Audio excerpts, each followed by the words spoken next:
All right, good evening, everyone. I'm without a gavel, so I can't, I'll just give it that. But thank you for your patience. We do now have a quorum, so we can conduct our business. I will call to order the State of Rhode Island Coastal Resources Management Council to order. Today is Tuesday, June 25, 2024. I would ask that the record reflect the council members that are present, as well as staff members that are here as well.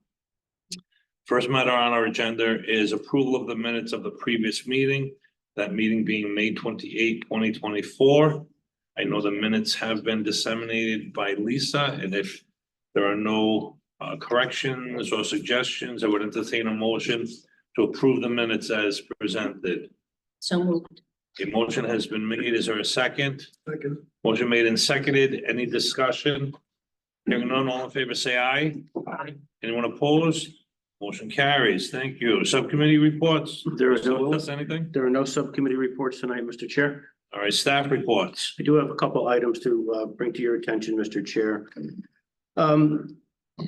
We have just been engaged informally by the Rhode Island Nurseries and Landscape Architects Association to work with them on developing an apprenticeship program. So it's a new relationship with the CRMC. It's a good relationship where we can work with the landscape architects and the nurseries to introduce them and get them well versed in the CRMP, the Rhode Island Coastal Resources Management Program, have them and us walk sites to get intimate knowledge with some of their apprentices, so that when the apprentices take their positions in the working world, they'll have a good working knowledge of coastal program regulations. So we're looking forward to helping the Nursery and Landscape Architects Association get that off and running. We're also working with the town of Charlestown on looking at the west wall of the Ninigret Breachway, which is in need of some structural work, if you will. And with these winter storms that we've had this past winter, a lot of sediment has come into the breachway, especially in Ninigret, and additionally the other two breach ponds that the state built as well. So we're working with the town on possibly looking at some federal funding to get them to enhance that west wall, in particular at Ninigret. Other than that, that's on a brief staff report for tonight, Mr. Chair. Any questions of Mr. Willis from the council as it relates to the staff report? Seeing none, we will proceed to our formal agenda. Administrative applications before the council for review and action. We have 2022-12-075 NICHOLAS VELTRI. It's an application to construct and maintain an elevated 603 square foot, 2-bedroom, single-family home serviced by public sewer and water, as well as pervious parking for stormwater management. A walkway to stairs and deck are also proposed with minimal buffer zone and site grading. It is located at plat N-A, lot 28-K, Wilson Drive, Narragansett, Rhode Island. I'd ask if the applicant is present. I know Attorney Gary is here. If we could come forward, sir. Mr. Chairman, members of the council, John Garrity on behalf of the applicant and owner NICHOLAS VELTRI. Mr. VELTRI is here with me. All right. Mr. Chair, Yes. before we begin, I'd like to put something on the record. Okay. John Gary and I practiced law together at the same firm for a number of years, approximately 10 years. John left the firm about 7 years ago. I left the firm about 3 years ago. Since that time, we've had no other business relationship together. Sought the advice of our learned counsel, Mr. DeSisto, yesterday to ask if those facts would constitute any type of disqualification or cause for recusal on my part. And Mr. DeSisto researched the matter and advised me that based on those facts, there would be no conflict in my hearing this matter. I just wanted to put that on the record, let everyone know that was a concern, and there was a former relationship a while ago, Okay, thank you. and that's Before we have you present, Attorney Gary, we're gonna have our staff make a presentation to us. So Tracy Sylvia has this on behalf of CRMC. So Tracy, please. Thank you, Mr. Chair. I'm going to read mostly from this rather than trying to find it. I'm gonna have my reading glasses. Sorry. This application is for a 2-bedroom dwelling serviced by public utilities on the east side of the Narrow River, Narragansett. The site's located just south of a CRMC designated public right-of-way, C10, which is part of Penobscot Ave owned by the town. The right-of-way also houses the current stormwater basin, and the site's also located within the Narrow River SAMPS, special area management plan. Lands developed beyond carrying capacity classification. Excuse me, I'm gonna have you to speak up a little louder. Okay. The parcel was subject to 2 prior preliminary determinations. One was 2017, the other in 2020. The first commented mostly on the wetland edge, requesting a full delineation. Staff noted the almost entire, the 100% buffer and setback variances that would be required. I commented at the time, the full delineation wasn't done, and we rearranged some flags. And we noted future sea level rise impacts, as well as unlikelihood of staff supporting the large variances. The second PD requested a coastal feature verification officially prior to town review. It contained an updated wetland edge, which I concurred with. The proposed dwelling had been reduced from approximately 1,000 to 740 square feet. However, the project still required large variances, and the site would still be exposed to future sea level rise impacts. And again, staff advised unfavorable recommendations proceeding with the project. The current application today, while further reducing to a 603 square foot dwelling and a smaller parking area, still requires large variances to the coastal program. Specifically, the required buffer zone for a lot of this size, less than 10,000 square feet, is 25 feet. It's not met, as the proposal provides a minimum 7 feet and a majority less than 10 feet. It's 72% variant. This also is not in conformance with the absolute minimum 25-foot buffer zone required by the Narrow River SAM. The project also requires a 50-foot construction setback. That's not met, as a proposed 12.5-foot setback, 75% variance is in the design, in the current design. The buffer derived setback, which is the proposed buffer zone plus 25 feet. So in this case, 7 feet plus 25 for a total of 32 feet, is also not met, as the proposed walkway, stairs, and deck accessory structures are proposed less than 10 feet from the buffer zone. Our standard past practice does not allow for structures within 10 feet of a buffer zone or coastal feature. These setbacks are for several reasons, including coastal hazard reduction, buffer zone functions, and value enhancement, future enforcement avoidance, as well as primary safety and access to the landowner, which is essentially their backyard. The applicant also submitted the required CRMC coastal hazard analysis, or CHA, as we refer it, which indicates the project is also not consistent with those recommendations. Specifically, the proposed first floor elevation of 14.5 feet does not meet the recommended storm tools elevation of 16.3 feet for the applicant's chosen design life of 30 years. This design life corresponds to a 1.6 sea level rise, a 1.6 foot sea level rise by 2050, based on the most current NOAA sea level rise data. The CHA also reveals that access to and from the area is impacted by only 1 to 2 feet of sea level rise, which is really current conditions. Future damage estimates in the Coastal Environmental Risk Index portion of the CHA show the site ranging from likely severe to possible inundation during future storm flooding, sea level rise impacts. The sea levels affecting marsh migration maps, land maps, also indicate the parcel could offer a potential area for future salt marsh habitat as sea levels rise.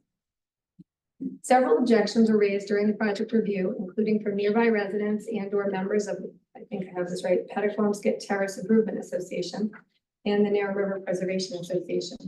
The town's original comments relative to the nearby stormwater BMP, which were in my initial report, were revised after a follow-up survey by the applicant showed the stormwater BMP components in question were located entirely within the town's right-of-way and not on the subject parcel. I filed an addendum recently to that effect. Stormwater management is currently proposed for the rain garden, which also does not meet the construction setback of 50 feet. Past and current conditions of the site and surrounding area reveal significant flooding during high rainfall, especially combined with tidal flooding. Future sea level rise impacts to the site at only 1 to 2 feet. Current levels, which is also within a standard 30-year mortgage period, are predicted for the site, which will likely compound existing flooding in the neighborhood. The staff's opinion that the comments received are substantive, as the objective will likely to be impacted by additional interference with current flooding challenges. Staff review of the requested variances is contained within the staff report relative to the importance of buffer zone function, setback offsets, and coastal hazards, and notes that although the applicant has attempted to reduce the scope of the project, there were 2 prior applications indicating how difficult the site development would be. Additionally, there are alternative options for use of the site other than residential development. Current owners were aware of these challenges and options prior to purchasing the lot. Existing flooding and future sea level rise impacts to the site are not insignificant, and staff's opinion is that the site is currently best utilized as is for an area for stormwater, wildlife habitat, flood abatement, as well as future saltmarsh migration, wildlife habitat, and/or passive recreation. Development of this lot will be precedent setting for other significantly variant constricted parcels facing increasing sea level rise and stormwater flooding challenges. It's staff opinion the project should be denied. Should the council approve the project, staff recommends the deed restriction contained in the staff report against further site development. Thank you. So Tracy, I've had an opportunity to review the application, our packet, so I just want to ask a couple of questions. And I think you did answer it, but they did make some concessions working with you on the size of the house from the original plan. Is that correct? Correct. Okay. Probably in response to the PD comments. Okay. So is your concern more with the structure itself? You did mention about the height of it, so that part again, is it the structure itself or the placement of the structure? All of it. I would say pretty much any structure, whether they change the layout. I don't believe they can necessarily make a functional house much smaller. It would still have significant buffer zone variances, setback variances, flooding in the area, all of those concerns, regardless of how they reconfigured that design a little bit. Okay. Questions of Tracy from the council at this point? Gary, please. Mr. Chairman, thank you very much. Let me just give a brief overview about presentation if I can. We understand that it's late and there are a lot of people here, so we're going to try to move through it as quickly as we can by bidding in as much detail as possible, as quickly as possible. So my plan with respect to our presentation is have Joseph Casale, who's a professional engineer, give an overview of the project from just a general overview perspective and from an engineering perspective.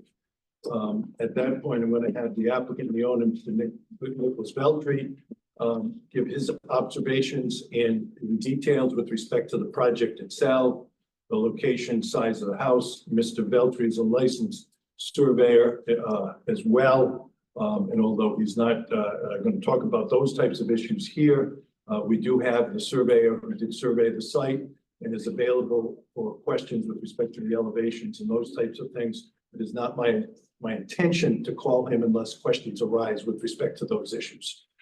After Mr. VELTRI testifies, Mr. James Hoole, who's a registered appraiser, is going to testify with respect to the standards with respect to a hardship and least relief minimization of the property and prior conduct of the applicant, those standards that you have for a variance. So Mr. Hoole testified to those. He will also testify with respect to the diminution in value that will occur if no building is allowed on the property. And finally, Mr. Scott Rabideau, a wetlands biologist who has appeared before this council a number of times, will testify with respect to the standards that you have, and well as his submission with the application with respect to the standards and the variance standards that are applied. So that's my intention, and move as quickly through it as possible. Take your time. So you have all of your witnesses raise their right hands. I'll do it in a batch. So we can swear them in. Forward, just come forward and Please. so that, yes. And John, come forward as well.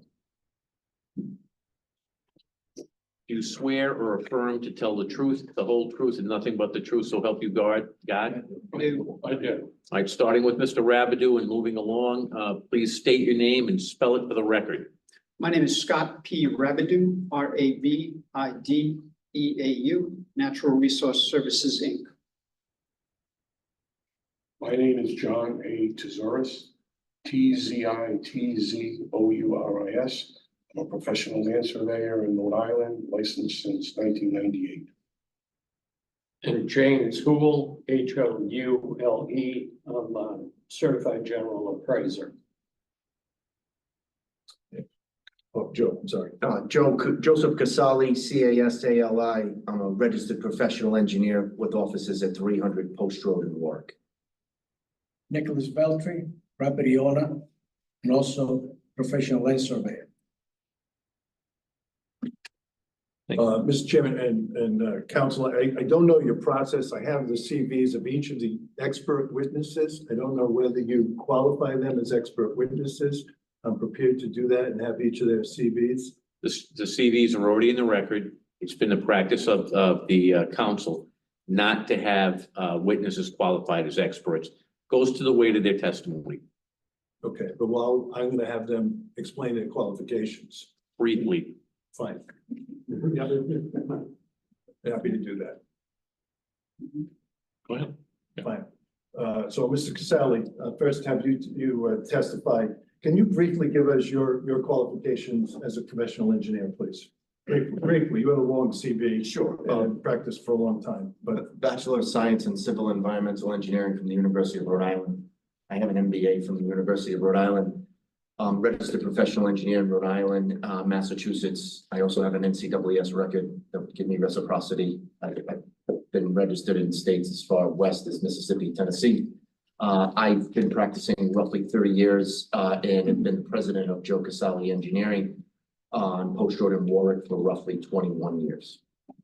and your practice includes, Civil, environmental, and geotechnical engineering. and you've done projects before Coastal Resources Management Council and applications Yes, I have. and other municipal bodies. Correct. So, Mr. Casali, you have prepared a presentation on a PowerPoint presentation, which you have to give an overview of the project. Is that correct? That is. Okay, so I will allow you to give a narrative. You give a narrative. If I have questions or if the board has questions, they can ask them. Sure. First of all, good evening, Mr. Chairman, members of the commission. If I may, just a quick PowerPoint presentation, as you stated, Wilson Avenue in Narragansett, specifically plat N-A lot 28-K. You can see where we are in terms of the community, Bridgetown Road, Shore Drive, Pettisquamsted Ave, and Wilson Drive, and specifically Assessors Plat NA lot 28K. About an 8,000 plus square foot lot, entirely in the R10 residential zone, and within the town's coastal resources overlay district. You can see riparian, mean high water elevation of 1.8 feet is the rear or the westernmost property line. And that brings the lot to just over 8,000 square feet. You can see it's a legal lot of record. That is a plat map back in July of '56, showing Mr. Marshall Wilson as the owner. That when you look further at the parcel, Mr. Chairman, that's the coastal feature delineation back with Mr. Rabideau in Natural Resource Services in 2021. And with that carries the 25-foot buffer zone. You can see the public boat access that we've been discussing, as well as the town's stormwater basin that was approved from CRMC back in 2009. A little bit more on that later in the presentation. And that's a recent picture of what it would look like if you're staring down Pettisquamsted Ave, down that boat ramp. And those reeds are indicative of that stormwater management area. When you look at the topography of the flood zone, that's the 500-year flood zone. So the entire parcel is in a flood zone. It's not a velocity flood zone. It's base flood elevation from an AE zone of 11. You can see the relative proximity, the topography goes in a westerly direction from elevation 6 to approximately 4. And that affirms what we see on the flood maps, the 100-year flood zone and the 500-year, and then outside of the 500-year floodplain. When you look at the building envelope, you can see why the applicant needed to receive variances from the local municipality. That's the siting of the proposed 2-bedroom dwelling. In my opinion, very modest in size, roughly about 600 square feet. You can see how forward it's pushed to the east, requiring zoning relief. The basis of the design, Mr. Chairman, was to get that house as far out of the and away from the wetland resource and buffer as possible. You can see generally what was required and received back in 2022 from the local level. We needed a special use permit because we're in a coastal and freshwater wetlands overlay district. We needed a specific variance dimensional relief because we're in the coastal resources overlay district for both the dwelling and the limit of disturbance, upwards of 194 feet of relief. Dimensional regulations, dimensional relief from a front yard setback, and there was also lot size regulations because of the lot size being shy of 10,000 square feet. So let me just ask Joe about that, a couple of points. So the regulations have now changed, and much of those variances would not be needed now, including the coastal resources overlay district, because that power has been removed from the municipality and placed before this council.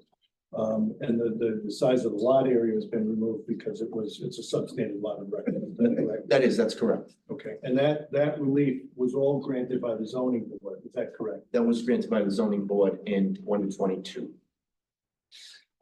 You can see, Mr. Chairman, this is some different elevations programmatically what the applicant has done, including reducing the size, changing the floor plate so that it conforms with the buffer zones, as well as putting the the dwelling unit at its height, and I'll show you different cross sections in a minute, to be above the FEMA floodplain, and also what they've done by allowing that bottom floor, and you'll see in subsequent renderings, will be completely open so that stormwater can pass and repass under there, having no adverse effect on the localized flooding.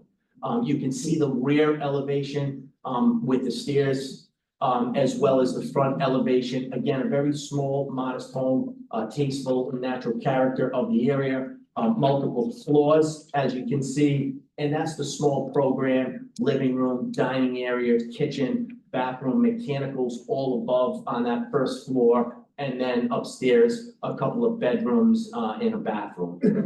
When you look at a rendering, that's if you were, let's say, within the river on kayak.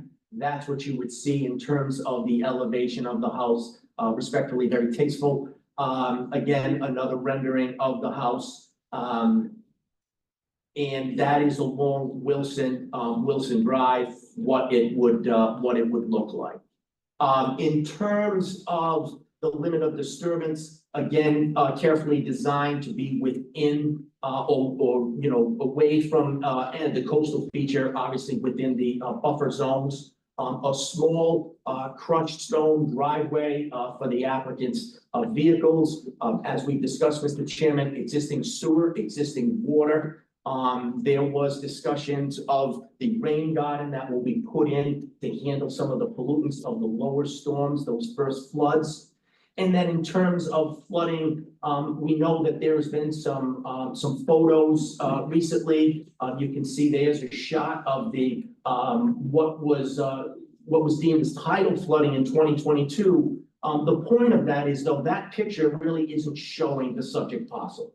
That picture is showing that low point right here. So there's the BMP, there's the drainage feature, there's Petasquamskit, and then you can see that area, which is all of the timberback guardrail, which is right in that general area. While this will flood in larger storm events, that's just not indicative of current configurations. So let me just, Joe, pursue that with you for a minute, because it's sometimes unclear as to what exactly floods in this area. So this, is it correct to say that this is from a rainstorm and is not tidal flooding in this area because of the elevations,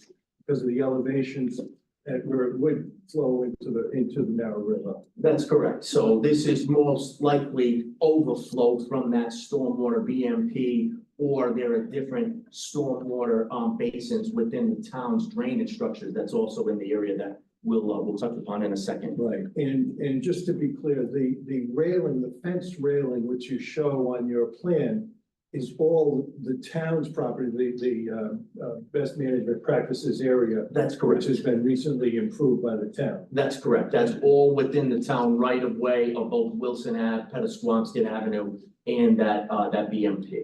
Okay, and then recently there was some question, and I know Tracy mentioned it, with respect to the stormwater runoff of the town being on this property, which was corrected, and it's not on this property. Is that correct? Yes, that is correct. And that, we can show, we'll show in a minute that stormwater management, drainage basin, particularly is right there. You can see the basin, its relative drain line. I know there was concerns that it would be within the property line. And we have confirmation from the, Mr. Daniel from the, Narragansett Director of Public Works, that therefore DPW no longer has any issues with the drainage as it pertains to this lot. So again, Mr. Chairman, that rain garden, calculation wise needs to be about 110 or so square feet. This is double that at about 260. You can see that the design comports with the guidance document issued for individual single family homes by both CRMC and DEM. And then in terms of flood control, if we were to take a cross section right through that house there, you would see that the existing grade right around from that elevation 4 to that elevation 6, the mean high water on the property lines about elevation 1.8. The FEMA high water, the base flood elevation, the AE flood elevation is at 11. Our first floor is 3.5 feet above that, second floor 24. And then when you look at the stormwater design tools, at the 1.47 sea level rise, we are still 6 inches above that modeling. When we push that out to the 3 feet of sea level rise, we do fall short. When you're looking at an elevation, you can see that rendering how this is going to be built on structural piles, and that waters will be able to pass and repass over that property as it does today, not having any type of impact on flooding and floodwaters.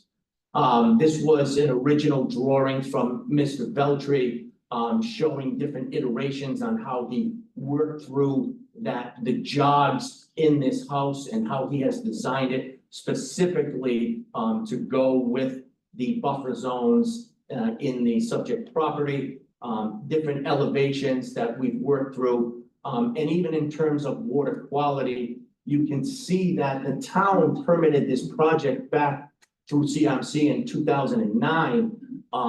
That's a great shot of what it used to look like before it was inundated. You can see a sediment forebay, that's the detention basin. The problem is when CRMC allowed the limited disturbance on our property for the boat access projects, that's when they disturbed all of the invasive species, all of the Phragmites, and so forth and so on, and why the lot looks the way that it does today. In terms of wildlife, I think we're going to lead into Mr. Rabideau to discuss more biological issues such as wildlife. I'm not sure, Mr. Chairman, if you or members of the commissions have any questions. I know that was a lot in a quick manner. But I do have a question, and it's pretty much an elementary question, but I'm gonna say it just to hear your explanation. For what purpose would you build this house on elevated? Well, we're going to build it, one for floodplain, not to displace any floodwaters. And because we need to comport to FEMA requirements and be at least a foot above the base flood elevation. So would you anticipate that water is gonna pass under the house? Yes, Okay, but that would be different. Those are not gonna be structural members as if you were in a velocity zone and we were concerned with wave action. We're no, but like flooding, so I mean, I get why you do it, you build it up in case water floods and it's over there. So my question is, how do you anticipate the water staying there or moving from there? I'm almost saying, if you say, okay, we're building it up because water may come on the property. Do you anticipate the water is gonna be there so the gentleman or wife family can't come down, get into a car and get out? Or is it like it'll be going back and forth when it comes? I know it's not gonna be there all the time. right. I think you're gonna have ebbs and flows of that river, and when those banks overtop during storm events, water will promulgate on and then off, and the ebbs and flows on and off of the property. So one of the things that staff had said here, I'm reading the report, is a new residence on the subject parcel is likely to increase stormwater flooding impacts to the area. And obviously you don't agree with that, correct? I don't agree with that. Tell me why. From a flood zone, you can see that there'll be no flood waters displaced. So that you're not going to have. Because it's elevated, it won't be displaced? That's correct. Okay. Because it's elevated. That ice cube in the glass, so to speak, will be elevated and won't displace any of the flood waters onto others' property. Which is required by law, required by code, that not only we comply with FEMA regulations, but also local flood and stormwater. Right, so staying on that thought, Tracy, why would you think that it does, or that it would? So as far as flood storage ability, as far as fill or removal, I don't disagree with in the flood zone as far as FEMA requirements. The fact that you're putting impervious surfaces on a lot that was pervious that could infiltrate and contain some of those waters. You're proposing to mitigate that with a rain garden that would be underwater during those events. As well as the parking areas and, other areas on the lot. So if I may, Mr. Chairman, like, as we said, there's going to be no issue in terms of flooding, localized flooding conditions because the building's elevated. But in terms of impervious surface, we put the rain garden there so that you can help in the smaller storms with the water quality and the attenuation. In the larger storms, it's going to be entirely impervious anyway because it's wet. So whether that is a all water underneath or whether it's a rooftop, there is no increase in terms of impervious surface in those larger So storms. explain to the layperson the purpose of a rain garden. So a rain garden is a stormwater best management practice or a stormwater appurtenance that we would put, say the first flush, we would put that rooftop routed through a rain garden. Now the functions of the rain garden are twofold. One, it would infiltrate and it would clean the water. So the quality of the stormwater leaving the site as it's routed through the rain garden would be better. But its second function is it will have some volume and some depth. And so it can hold and store flood waters and therefore attenuate peak stormwater discharge rates. The rain garden will get overtaken in larger storm events. But as for the smaller events, it'll do its job in both improving the quality of stormwater and also attenuating any peak runoff rates. Where does the water go in the rain garden?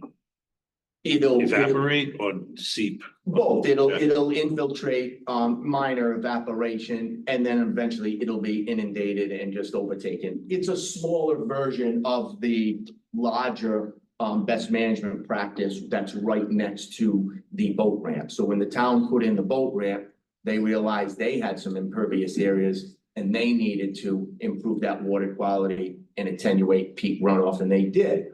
But just like this subject parcel, it also will be inundated in a larger storm event, and yet still it was approved by CRMC. Very similar circumstances. Questions, Mr. Gomez?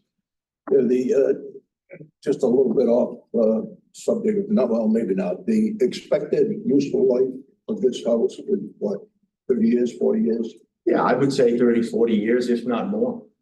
30 years being, I don't know if we're talking mortgages or not, but Sure. 30 years being a typical mortgage. And, so you have a rain garden, and how we're gonna do maintenance on that for 30 years? Yeah, so part of the permit, if the project is permitted, is there will be an operation and maintenance agreement, how to operate and maintain that best management practice in perpetuity through the life. And so both DEM and CRMC have given designers like me good guidance documents on how to both operate and maintain, because these drainage appurtenances are getting more and more sophisticated. And frankly, people don't know how to operate them or maintain them, and that's why part of the permits, they have to be now recorded. The maintenance? Yeah. Okay. It lists not only when to do it and how to do it, but the responsible party as well, which is important. And the people that would provide oversight on that would be coastal resources or DEM? Or the local, or the local, Right. yeah, you know, and that's, we understand that that's difficult, the enforcement, or the purview of the how thin some of the, you know, staffing is. Okay. Any question? Yes. if they You get know it. what the groundwater table is underneath the rain garden? Separation will there be? I don't have, soil evaluations underneath that, Ron, that's something, if subject to, we can certainly look into that. We don't expect that the water table is low in that area, with its proximity to the river and those tough soils that we expect based on the maps. What about the depth of the rain garden? On the site plan, it looks like there's an 8-inch depth for the rain garden called out, but a cross section that shows 12 to 15 inches. So Yeah, you know, we'd like to have them as deep as possible, dependent on the water table. I'm not sure if there's a conflict, we will resolve that. I'm sorry, Ron, I'm not aware of that, but if there's a conflict with the 8 site inches. plan, it says 8-inch depth, rain garden, top of berm, 4 minimum base elevation 3.3, but then on your cross section, you have 12 to 15 inches. Page 2.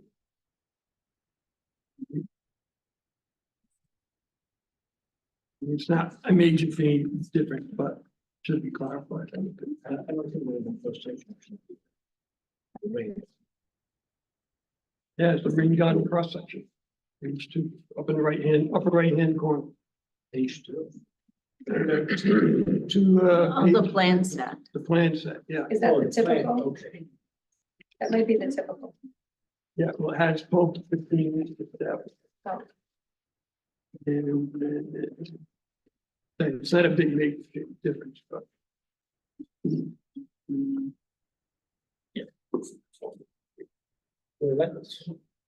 Can I say, you want to say? Oh, go ahead. That is a typical cross section. Yep. And it says between 12 to 15 inches. Yeah, and you're calling 8 inches out on the plan. But none of Yes, that's 8 inches, but. I think the depth of the garden is 8 inches, but the depth of the material underneath it. Oh, I'm sorry. Yeah, that's right. You're correct. That is the material underneath the garden. The compost material under the garden is 12 to 15 inches, but the depth of the rain garden itself is 8 inches above. That's the way it was designed, the engineer. Does that make sense? A groundwater table of greater than 18 inches for it to function. The water table was, Usually you like to have a foot of separation to the bottom of the. I believe that, I think Scott Rabideau might have some information about how many soil tests. I mean, not the soil. The transects. Yeah, might be some information about that. As far as, it is high, it's less than 24 inches, but I'm not sure exactly what. But the estimator in this area. So there's not gonna be much infiltration. If the water table is that high, there's not much infiltration in the current condition today. That's the fallacy of drainage, right? When we have bad soils, the water doesn't perk anyway. We also enlarged the system. It is, the system is, by calculation, 111 square feet, by design, 260 square feet. So it's more than double. It's more than double the required size.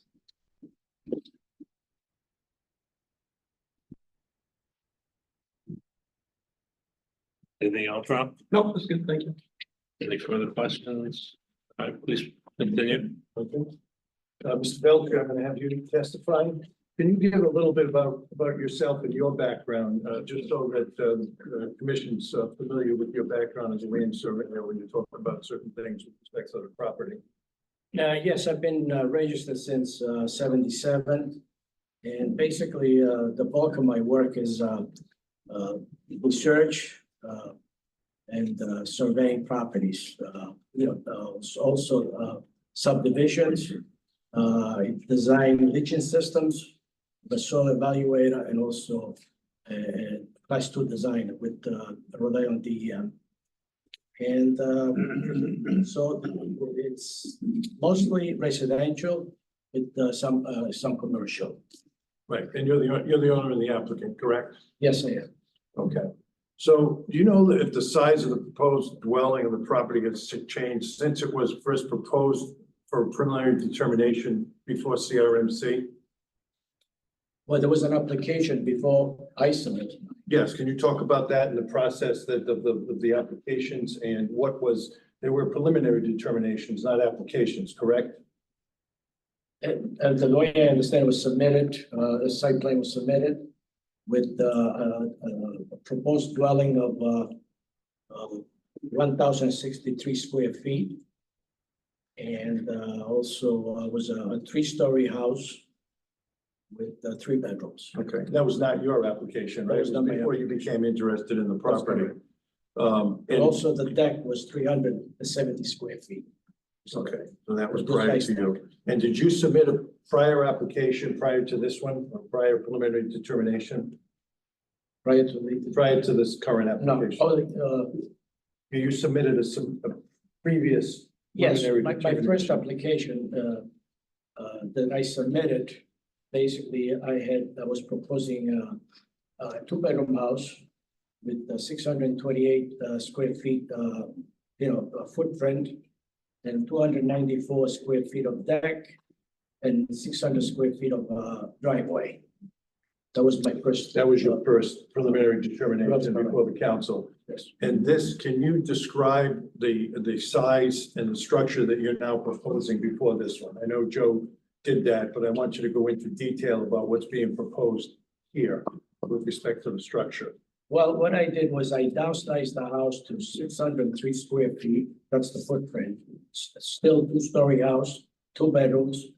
The deck was reduced to 100 square feet.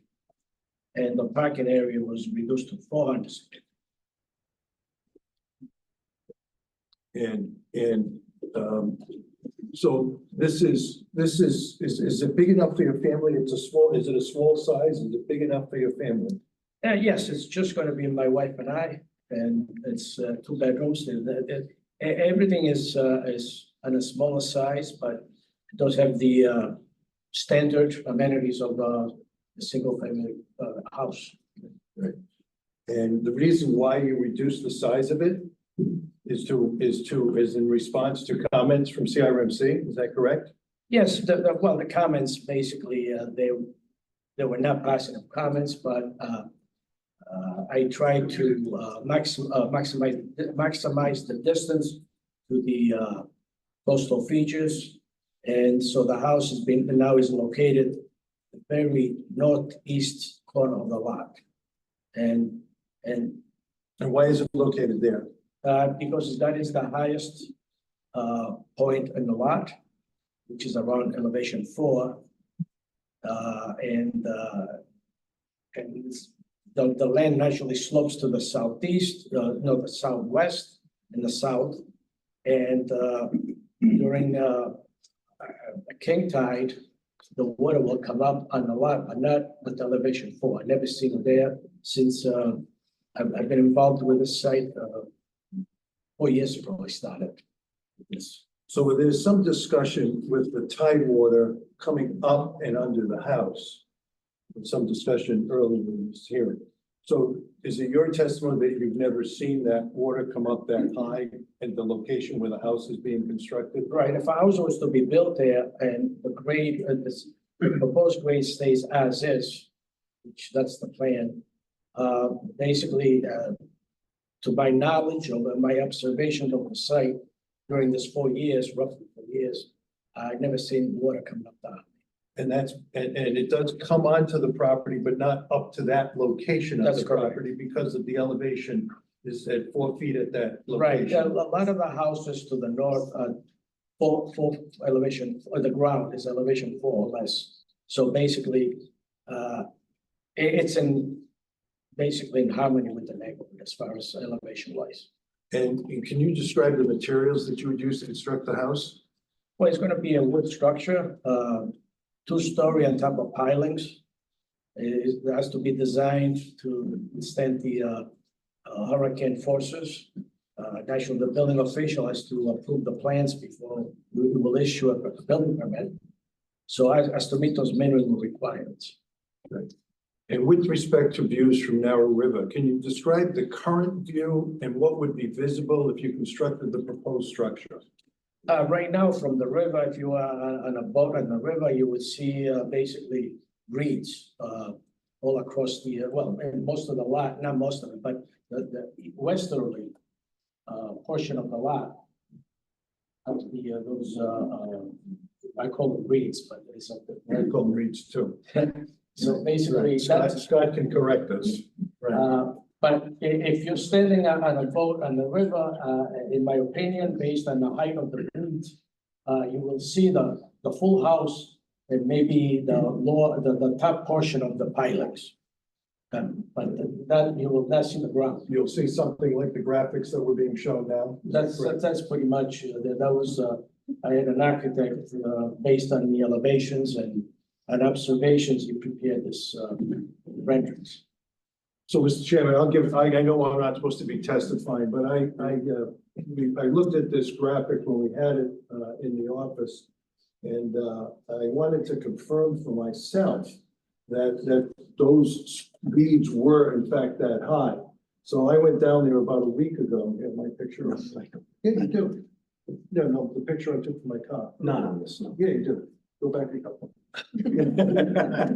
That's already saw it. So the picture, it's not, there you go, you just passed it. So I took that picture, Mr. Chairman. Yeah, that's me, yes. So those reeds are that high and they're that high on the property as well, because I just wanted to confirm for myself that was the growth in that area. And that is good in that area as well as there. So I just took that to convince myself of it. So let me ask you about the flood zone. Do you know what the flood zone the property is in, Mr. Veltri? Yes, FEMA has an elevation, and it's an AE 11, which is elevation 11. So you're familiar with some flooding in and about the property which occurs when it rains? Well, I've been there a few times, and a couple of times I was there. Well, there was actually a rainstorm and also a high tide. And I did notice that naturally the two events will create ponding at the intersection on the road. The intersection is very flat. So few inches of rain it spreads with a large area, and it gives the illusion of a lake almost. And then and actually there is a connection between the king tide or any more than the typical high tide and the intersection that will be at the same elevation, which is around 3.2 or so. So when you talk about that location of the flooding, is that at less than elevation 4? Yes, it is. It's roughly a foot below the elevation. And do you have any opinions based on your experience as a surveyor as to why that water doesn't dissipate faster? Well, originally, and when I took the elevations out there, there is a berm, a grass berm around the temple guardrail that kind of held the water back during the storm. Now, since then, I noticed the town has been there and has gouged some areas so that the ponding is less. I've noticed that. Right. And do you feel that the flooding does not occur on your property at elevation four? I've never seen it that high. I have seen around probably 3.2, 3.3, which is probably, that would give you about 3 or 4 inches of water at the intersection on the pavement. Okay, and when you construct your proposed, when your structure is built, would it increase the amount of that flooding? Well, I'm not an engineer, but based on common knowledge, I mean, what I'm proposing are 12-inch by 12-inch concrete pilings. The ground will be untouched. Actually, I'm proposing crushed stone under the house. Even though I was told I could do a concrete slab, but I'm not going to do that. I'd rather have, if in fact the water will rise above elevation 4, it can come up and then dissipate, or the tide or a storm will influence that, or a combination of both. But in my opinion, I'm not sure when the bottom of my house, if it's built, will be underwater. So, Mr. Casale, let me ask you that question. Would the construction of this structure create a worse situation than presently existing out there because of the construction of the structure? Yeah, the basis of the design is twofold. We elevated the house so that you wouldn't have an adverse impact by displacing floodwaters. We've also put in a stormwater best management practice, specifically the rain garden, to attenuate any peak runoff rates, as well as reduce volume by infiltration, and also improve the quality of the water by routing it through that best management practice. So the impervious surface that the staff talks about is the roof, correct? Is that correct? That's right. But for the roof, is there any impervious surface on the property other than maybe the pilings? But it'll all be covered by the roof, and or the deck, and that roof will be routed through the stormwater BMP. Right. That roof with the gutters will be piped through the BMP. Right. And the underneath of the house is proposed to be impervious. Is that correct? That's right. That's been shown to be stone, and or excuse me.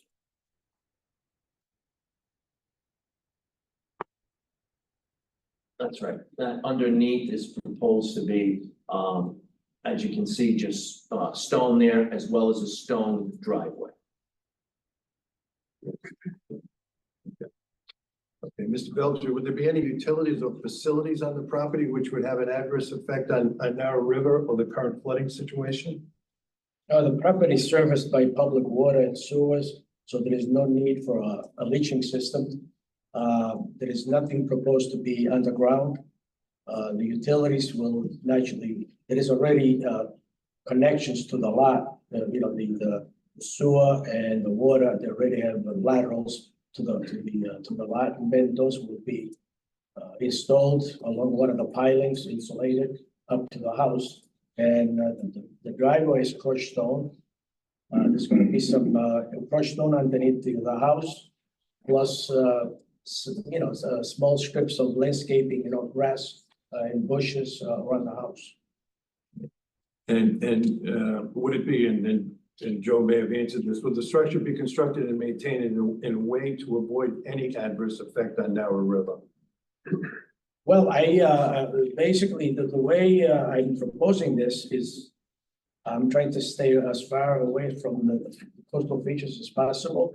The only disturbance would be just about 5 feet around the house. This is not an excavation site. The pilings will be installed, from the street side.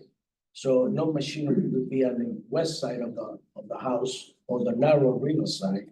So, I consulted with contractors that are familiar with this kind of construction, and basically they said it would be very minimal disturbance, that the limits of disturbance will be delineated in the field, and also sediment controls will be placed accordingly so that there is no sedimentation will, in my opinion, after everything is put in place before starting construction, will not get to the river.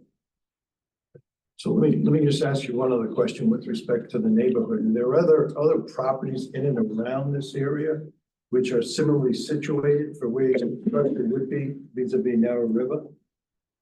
Yes, to the north of the property, there is probably 3 or 4 houses that they are right on the river. And they're basically at the same elevation or maybe lower. And do they have any buffer zone with respect to where they are between the house or the structure and the Narrow River? No, they've been there for years, so that their load was right to the river's edge. So there is no buffers that I observed. I have no further questions, Mr. Beltri. Okay, any questions of Mr. Beltri from the council? Okay, Ms. Dizzy. Mr. Veltri, I understand you currently live on Colonel John Gardner Road in Narragansett. Yes, I reside there, yes. Okay, all right, and that's in Bonnet Shores? Right. Okay, and you've got a view of the Atlantic Ocean from your house? Well, actually, I have a view of the West Passage. I'm sorry, yeah, that would be the West Passage. So what is your plan for this property that you're proposing to build? Well, I'm naturally, there is it's just myself and my wife. The house that I have is I only use 1/3 of it. So, and I always like the river. I've been in Narragansett full time since '93. And naturally, being a surveyor, I've done several jobs on the river or off the river. So I always liked it. And when I saw this lot that was for sale, and I know that was not an easy lot from the beginning. But my plan is to really sell my house and move here. That's my plan. I have no other. I wouldn't be doing this if I didn't want to move there. There's a lot involved with this. Thank you. Any further questions? Okay. Please continue. Okay, thank you. So we're gonna have Mr. James Hool come up. Joe. No.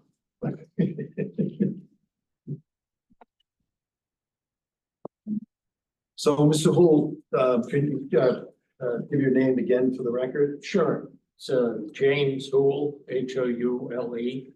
And can you give us your occupation, first of all? Well, I am employed as a real estate appraiser primarily. That sort of sells it short a little bit in that. Let me give you the whole rundown. I've been involved in the real estate industry in Rhode Island since September 1973. I was first licensed as a real estate broker at that point, and I've been continually employed in real estate. I began doing appraisals in the 80s. The state didn't have any type of licensing until 91. I became a certified general appraiser, which is the highest level of certification.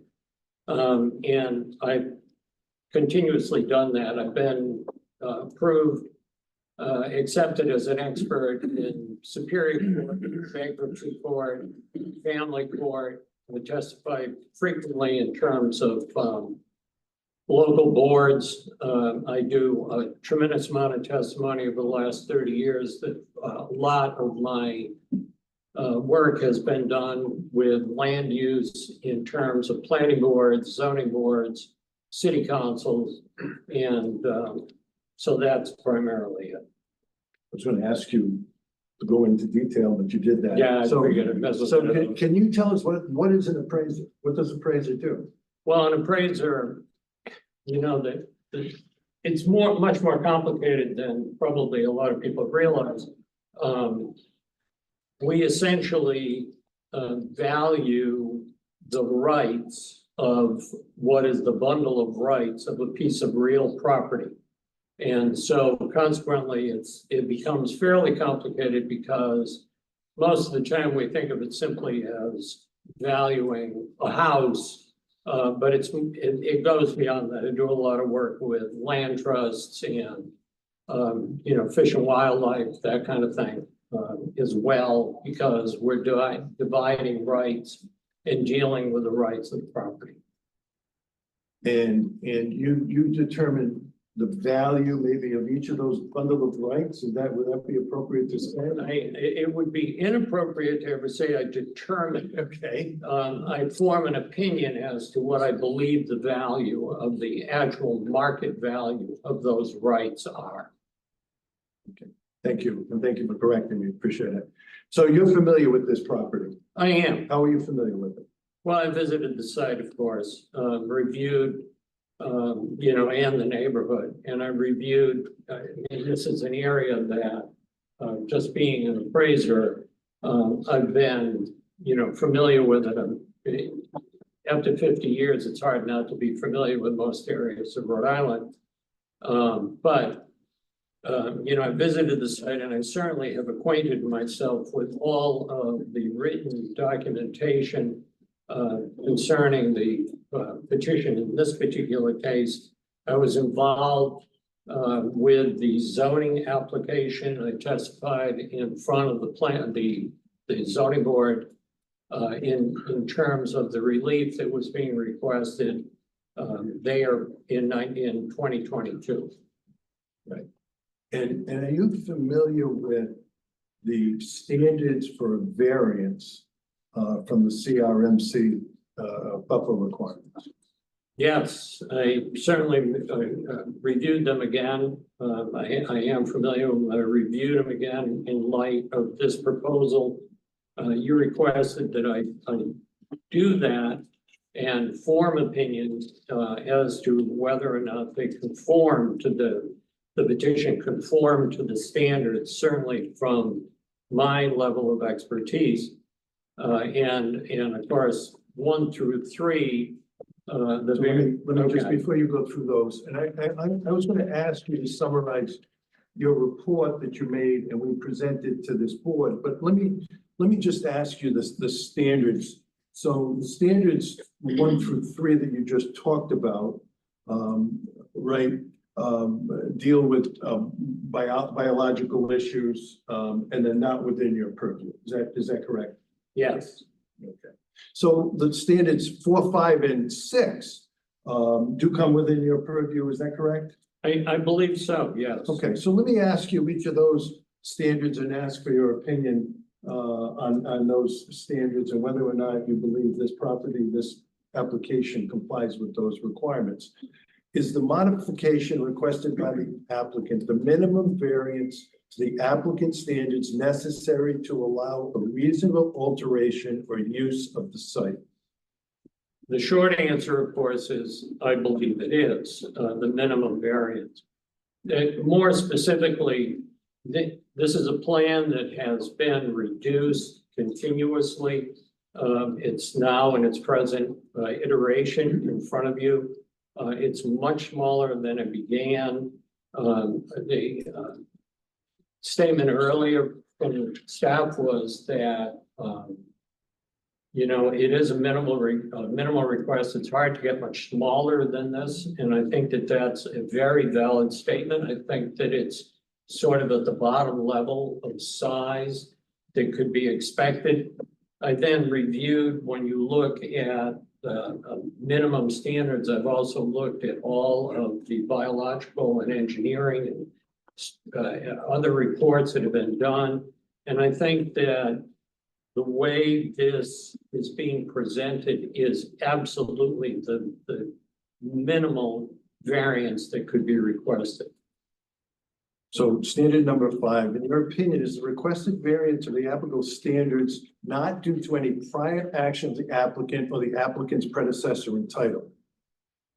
It is not, this is a lot that's, it's been testified, it's been configured this way for decades. It is, no one has done anything to change or affect this lot. And it really, there's no question in my mind that there's no action that the petitioner has made prior to that has had any impact on it. I did notice that in the staff report, there was a quote referring to the lot size, intense development associated for land use planning and predates formation of the council. Again, that's governmental. It doesn't have anything to do with the petitioner himself. I believe that they are addressing really the use of the property the way they are will actually be, in my opinion, not a biologist or an engineer, but I think that it actually is seeing the results of several weather events along the coast over the last 50 years. And I think that this will actually be among the safer houses and the least impactful house that probably among all the existing houses through the years, I have a feeling that some of these houses may see future elevation for exactly the same reason that this house would be. And there was some reference in the report to prior applications of the applicant, perhaps meeting the standard. In your opinion, is the prior applications any prior action of the applicant with respect to the property? No. And variance standard number 6. In your opinion, will the CRMC standards cause the applicant an undue hardship due to the conditions of the site in question? Oh, yeah. There's no question if it's turned down, it is a hardship. The standard would cause the applicant tremendous hardship in that it virtually, if this petition was denied, would be virtually taking the rights of the property. And therefore, I think that considering that the questions have been addressed in terms of flooding and future use and resiliency, I think that it would be an undue hardship. In your opinion, and this is still within that standard number 6, in your opinion, if the applicant is not able to build the proposed structure on this property, will the hardship sustained by the applicant be mere economic diminution, economic advantage, or inconvenience? I think it becomes important to define diminution. Diminution is really a lessening. One of the beauties of the English language is that it can be a very exacting language. And when you deal with diminution, you're talking about reduction. And I think that the Veltris have already had their diminution in that they can continuously, in response to what has been presented to them, have continued to bring it down.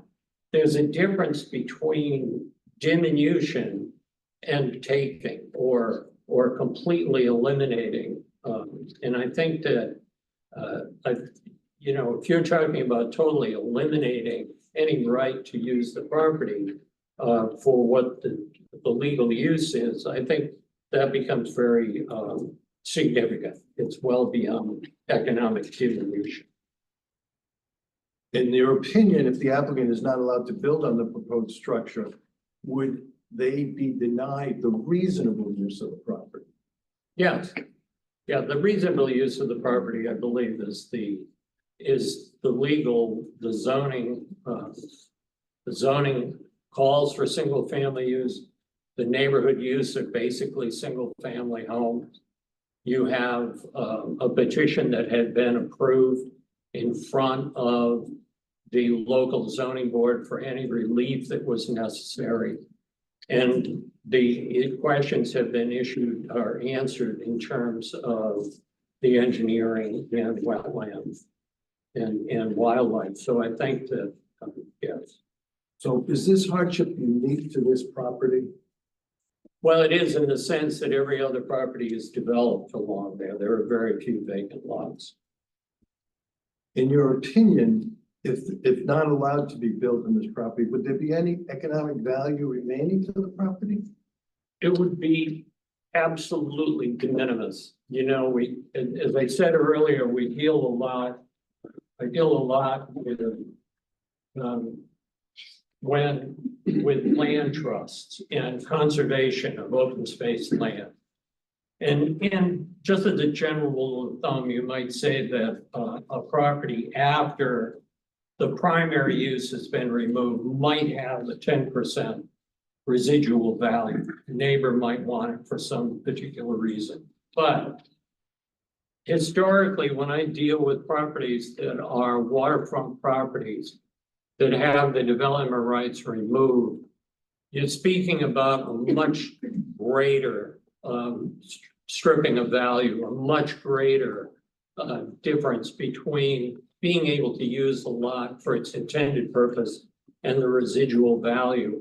I have done reports in those circumstances and found that only about 1 or 2% value remains. You know, perfect example, I have a $2 million purchase in Little Compton that the rights were donated, and when all was said and done, I felt the residual value was only about $25,000. So it's an incredibly significant number between being able to use a lot for its legal accepted purpose and customary purpose, and not having anything except you know, a minor residual de minimis use remaining. So is there any economic value to go on what you said that can be used for quote small accessory uses that staff has recommended, such as shed, benches, kayak racks, etc.? And, you know, there could very well be if they can get them approved. One of the problems staff report does say that they would support any administrative request. But, you know, these are accessory uses without a primary use. And that's not an easy thing to get approved at local zoning level.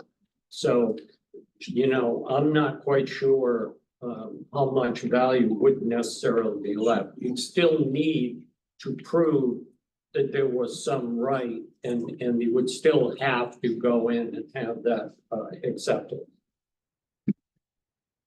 I have no questions. Any questions of Mr. Hool? No questions. Thank you. So I'll have Scott Ravidew. Thank you. Yep.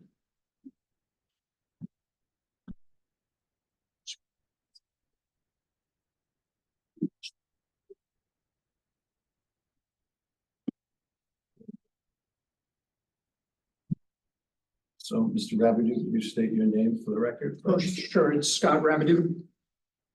And can you, your name is familiar to me in these areas, but maybe not to everybody. So could you give us a little bit of your education and experience and background? Mr. Gary, he's here so often. I don't think you need to even ask the questions. I just want to get it on the record, just briefly on the record, Scott. Thank you. Thank you. Basically, I'm a professional wetland scientist. I have certification as a professional wetland scientist. I have a bachelor's degree in natural resources from the University of Rhode Island, graduate study in soil science from the University of Massachusetts, master's degree in business management. I have been qualified before Superior Courts in Rhode Island as an expert in wetlands, wildlife, coastal matters.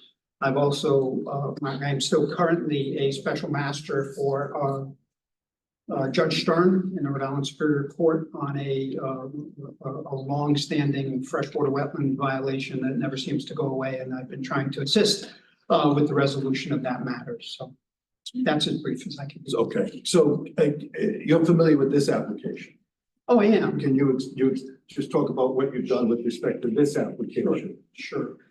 Basically, I was retained by Mr. Veltri in 2020. Initially performed the wetland delineation on the property. And that's where he spoke to, I might have some valuable information for Mr. Gagnon in terms of the water table. When we do a wetland delineation, we look at soils.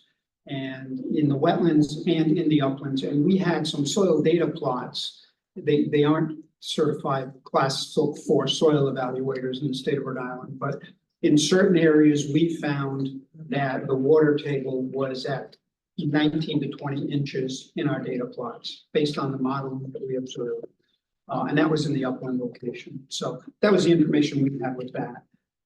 Delineation was submitted as part of a preliminary determination that my office prepared in 2020 on behalf of Mr. Veltri.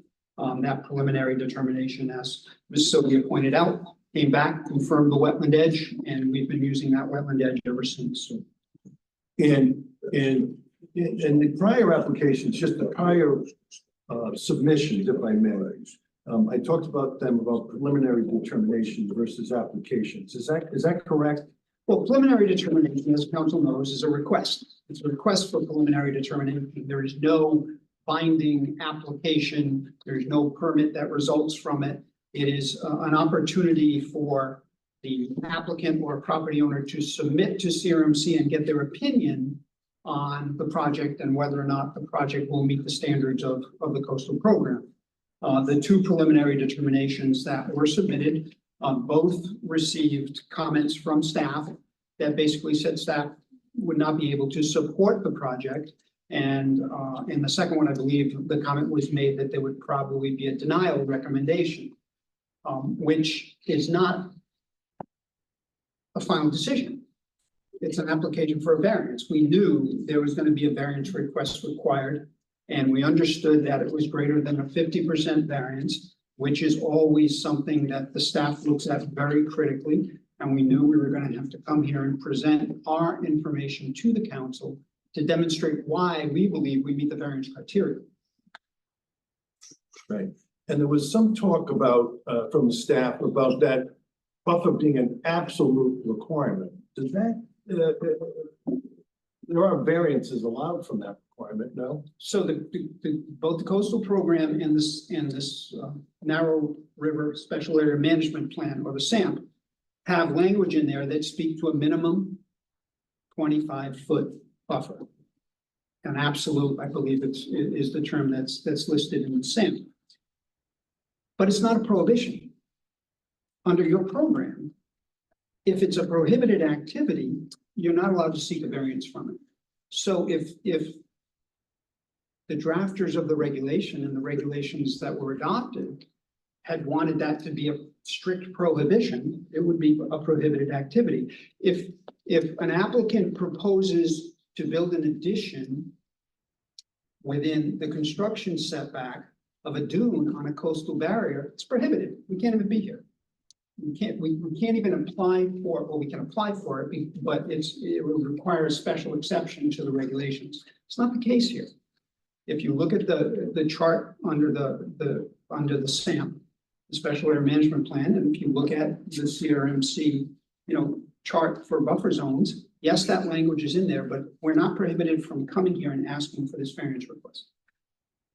So you submitted a report to CRMC, I believe, in connection with the variance request dated December 5th, 2022. Is that correct? Correct. Right. And you incorporate your that written report into your testimony tonight.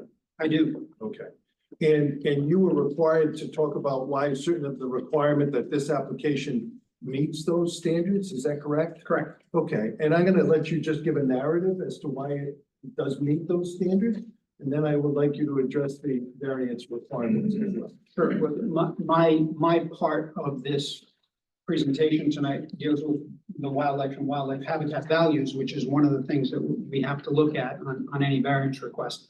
And the reason I asked Mr. Casale to put that picture up was because you can't just look at wildlife habitat and wildlife habitat values on the lot in question, you have to look at the land use that's juxtaposed. And in this instance, we have, a very developed area that would probably be classified as moderate residential development surrounding it. This is a classic infill lot where this has property that's developed to both the north and the south. So we have an 8,000 square foot lot. Approximately 4,000 square feet of that lot is considered wetland. The wetland is dominated by common reed, Phragmites, which people often call it Phragmites australis. The upland area has some shrubs in that initial transition zone, but the primary plant in the upland area or the buffer zone area is Japanese knotweed, which is also a state listed invasive. So we have 8,000 square feet of area. Outside of the property line, there's approximately 1,500 additional square feet, which is almost all Phragmites or the common reed. So you have less than 10,000 square feet of habitat that's there. That's it. When you go to the north, you have the town's best management practice and you have a home. When you go to the south, you have homes. All of these homes, because of the fact that this is such an older neighborhood, have very little, if any, buffer zone. They have development right up to the edge of the coastal feature. The plants that are present on site are invasive plants, and staff in the report basically acknowledge that they are lesser habitat value, which they are. They still provide some habitat value, but the standard for the variance is there a significant environmental impact? And in this instance, a house on the 4,000 square feet of upland that's available, that is all Japanese knotweed, in my opinion, it will impact the vegetation that's there, but it's not a significant adverse impact to the overall wildlife habitat that's available in this area. Most of the species that you're going to see on this little 4,000 square foot wetland and in the upland location are species that are acclimated to human habitation. They're species that you would normally see in this developed an area. They're not going to be displaced by one home on this infill lot. They're still going to be able to utilize the areas surrounding this lot that they're utilizing already. It's less than 10,000 square feet. I'm sure you see projects here where the house is 10,000 square feet. There's only 10,000 square feet of land that we're talking about. Yeah. So when you talk about the standards for a variance, I want to go through those and have you give some detail as to why this property qualifies to it, and you did discuss some of that already. Will the proposed alterations conform with applicable goals and policies of the Coastal Resources Management Program? So the property is adjacent to type 2 water or a low intensity use water. The primary language in the CRMP, or the Coastal Resource Management Program, is that waters in these areas have high scenic value that support low intensity residential and recreational use. Again, the aerial photograph shows it's clear that the surrounding area is really not low intensity residential. Okay, it's moderate to high density residential use. And the addition of this one home along the shoreline, as Mr. Veltri pointed out, and as council pointed out, with the Phragmites that are in front of this house, the view from the water is going to be one additional house. That's it. It's not going to have a significant impact to the scenic value when viewed from the water by the addition of this one house. So from that perspective, we believe that it is a project that will be consistent with this area, even though it's classified as a type 2 low intensity use area. Secondly, is regarding coastal wetlands. The CRMP is there to preserve and where possible restore all contiguous wetlands that are protected, all contiguous wetlands, and they're protected regardless of the size. This is a very small wetland here. We understand that it's protected. We're not altering the wetland. We're asking for a buffer zone variance. We're staying out of that wetland. As Mr. Casali pointed out, we're doing everything within state standards with regards to treatment of water quality from impervious surfaces that we're creating. So we are following the regulations in order to protect that wetland, and we're not altering that wetland. So from those perspectives, we're consistent with the goals and policies of the coastal program. Variance standard number 2, will the proposed alteration result in significant adverse environmental impacts for use conflicts, including but not limited to taking into account cumulative impacts? So I'm going to take that a little bit out of order. In terms of use conflicts, it's apparent it's a residence in a residential area. So, it is our position that there are no use conflicts with this project. Cumulative impacts, it's an infill lot. It's not going to have any cumulative impact on adjacent properties. Staff made the point that it may set a precedent, per se, on other areas in the state or other areas along the river. But in this instance, there are no cumulative impacts that would result from this project. Because as you can see from the photograph, it's the only lot that's not developed. And the wetland doesn't extend beyond, it's 4,000 square feet to 5,000 square feet of contiguous wetland that is right there in front of this house. So there really is no impact. There's no cumulative impact that would result from this project. As far as significant adverse environmental impacts, the purpose of having Mr. Casale and Mr. Veltri and Mr. Hool testify was to lay a foundation, because the staff was very concerned about stormwater, water quality, sediment control, and flood control functions, okay, that they would be impacted on this lot. I, as a wetland biologist, have opined in terms of wildlife habitat, and I don't believe there's going to be any significant wildlife habitat impacts. The other professionals have also provided their opinion regarding stormwater quality, sediment control, flood control, and that this project will not have any significant environmental impacts on those functions. So that's how we created this presentation for the council, so that we could wrap this up in the end to demonstrate that. So the variance standard number 3, is it correct to say that due to the conditions at the site in question, the applicant's standards cannot be met? And staff concurred with our opinion on this. So, I don't think we need to say anything more about that. In your staff report, Ms. Sylvia basically concurred with that. So that we met that standard. So variance standard number 4, if the modification requested by the applicant, is the modification requested by the applicant the minimum variance to the applicable standards necessary to allow a reasonable alteration or use of the site? And I think that's where, there's a major difference between the staff report and what we're presenting here tonight. Staff report basically said that a reasonable use could be this recreational lot type use, with a shed or a kayak rack and maybe a parking area. Our position through Mr. Hool's testimony is that this is a pre-platted single-family lot. It was platted in 1958. It has sewer and water available to it, public sewer and water available to it.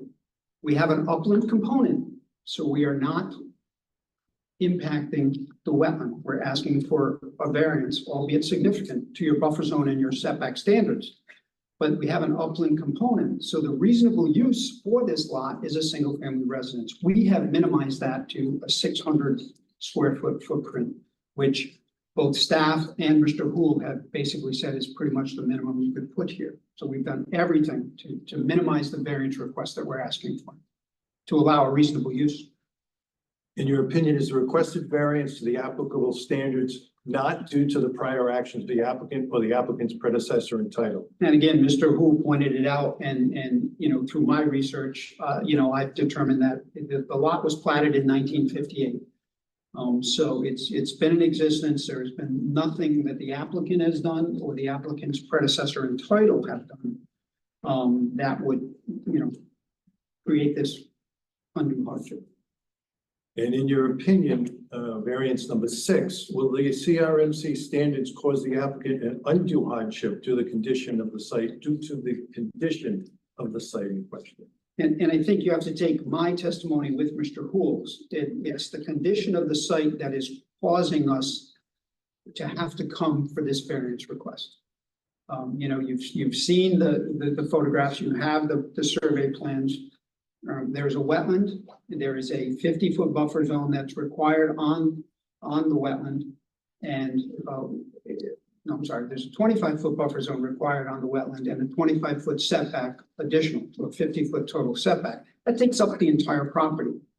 So it's the location of the wetland and its configuration on the site that's causing us to come here for this variance request.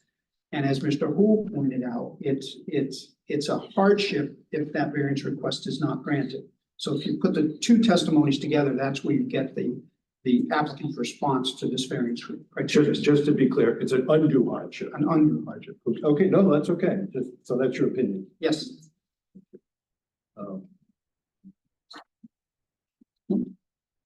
Mr. Chairman, I don't have any other questions. I know there's a lot of the public here to testify. I can summarize now, or I can summarize later, or maybe you prefer me not to summarize, but Let me just ask council members if they have questions of Mr. Rabideau. I have just Yeah. one, Scott.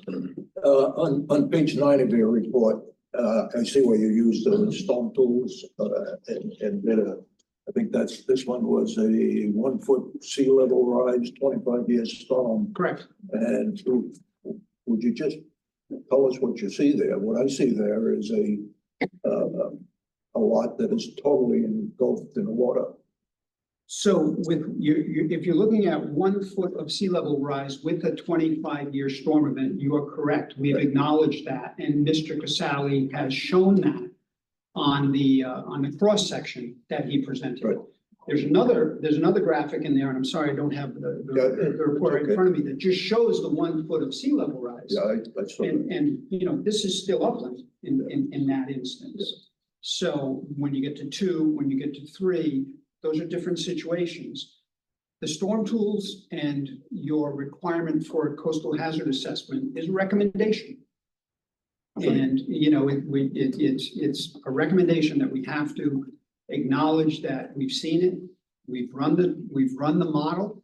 Mr. Veltri has seen it. He's run the model and he's acknowledged that he knows that with sea level rise, there's a potential, right? We can't totally predict the future, but we look to these scientific models and there's a potential for this to occur.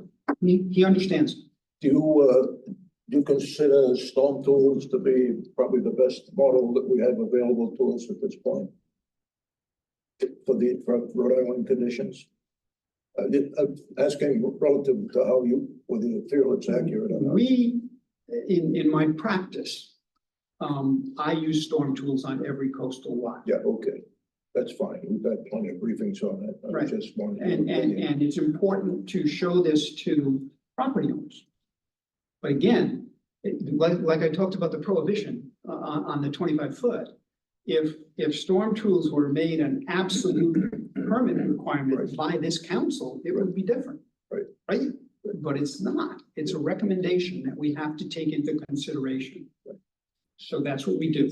So what we're looking at, I think I had asked a question relative to, and I think the report stated something like 30-year lifespan on the house. Correct. You know, and 30, 40, but whatever, but I think I saw on the report 30 feet. So we're looking at 20, what are we looking at? 25-year storm out in how many years? Yeah, how many years? Is it a 25-year storm within the confines of that 30 years, I guess, is that? And that was the storm tool model data that we put in, right? It was a 30-year life, which we started with the 3-foot, but then, you know, based on the newer model, we moved to the 2-foot. And the elevations that were shown, the cross sections are what are predicted today, where we meet the standard, what are predicted with 1 foot, and then what are predicted with the full. Okay, thanks, Scott. Okay. Any further questions, Scott? No, okay. Thank you. Want to do it now? Sure. How's the stenographer doing? Yeah, She's been at this for an hour and a half. Well, I'm definitely gonna take like a 5-minute break, so let's do that right now. So just take it.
to order. At this point, we will allow public to make comments. Correct, they're not getting sworn in because they're not doing testimony, correct? Yes, So correct. you won't be getting sworn in because it's not testimony, you're coming up to make comments.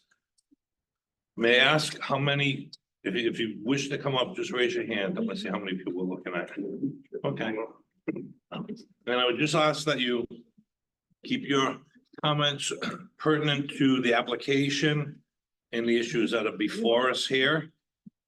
And let's start in the back on this side.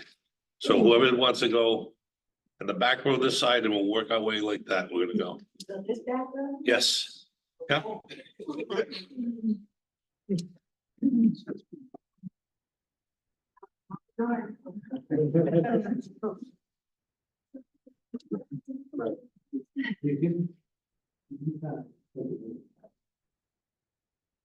Do I stand or sit? Please sit. Thank you. Okay. And just identify, as you come up, you may sit and you can identify yourself for the record and then make your comments. Okay. My name is Patricia Federico. Good evening, CRMC board members. Thank you for your time and service on the council. My name is Patricia Federico. I live on Wilson Drive. I've lived there since 1998. And I am a current member of the Narragansett Conservation Commission and Tree Board. I'm in opposition of the development of 0 Wilson Drive, and I support the very specific data and recommendation of the CRMC staff report. And I'd like to add my personal experience from living on Wilson Drive for over 25 years, which you wouldn't really know from purchasing the property a year or two ago, which is the case here. We purchased our house in 98, and I had taken a measurement from the corner of our property to the high tide mark on the bank of the river. Sorry, Martha, I went right over your property. And it measured 50 feet, just over 50 feet.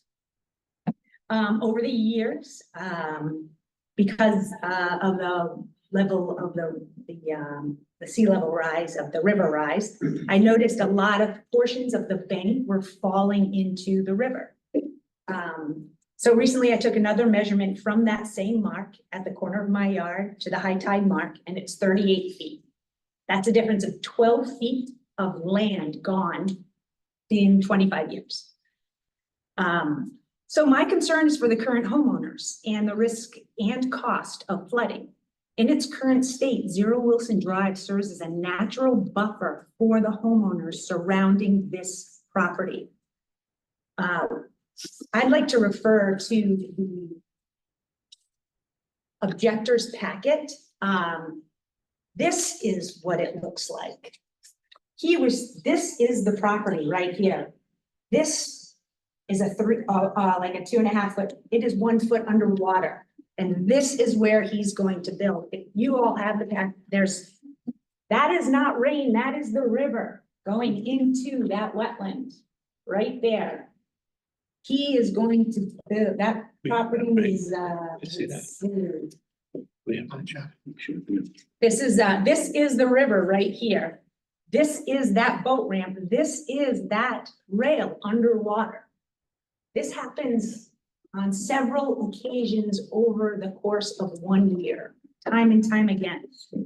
This is a natural buffer for the existing residents.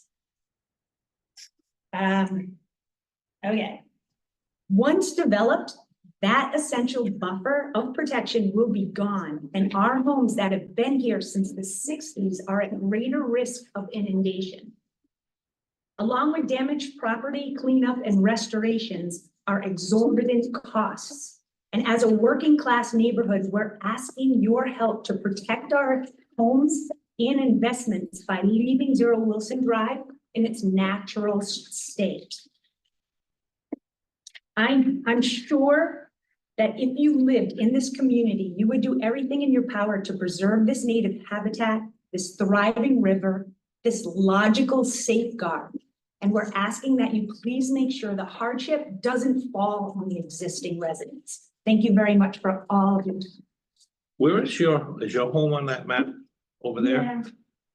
My home is Like whereabouts? up the hill in this corner. Okay. And there's the corner I was telling you about right there, from there to the river. And that's Martha's house that I come across. Any questions of Ms. Oh, I'm sorry, you Federico? have any questions? Okay, no, thank you. All right, Thank thank you you. all very much.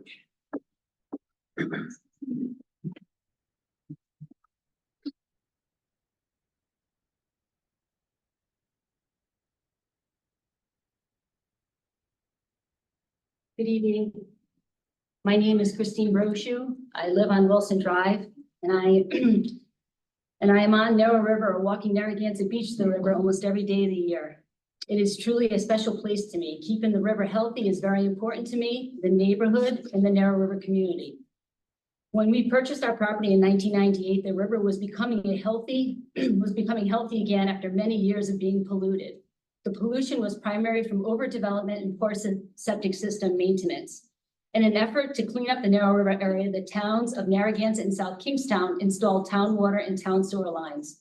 This, along with federal and state money to install retention areas to help clean runoff water prior to reaching the river, has helped the river get back to a healthier state.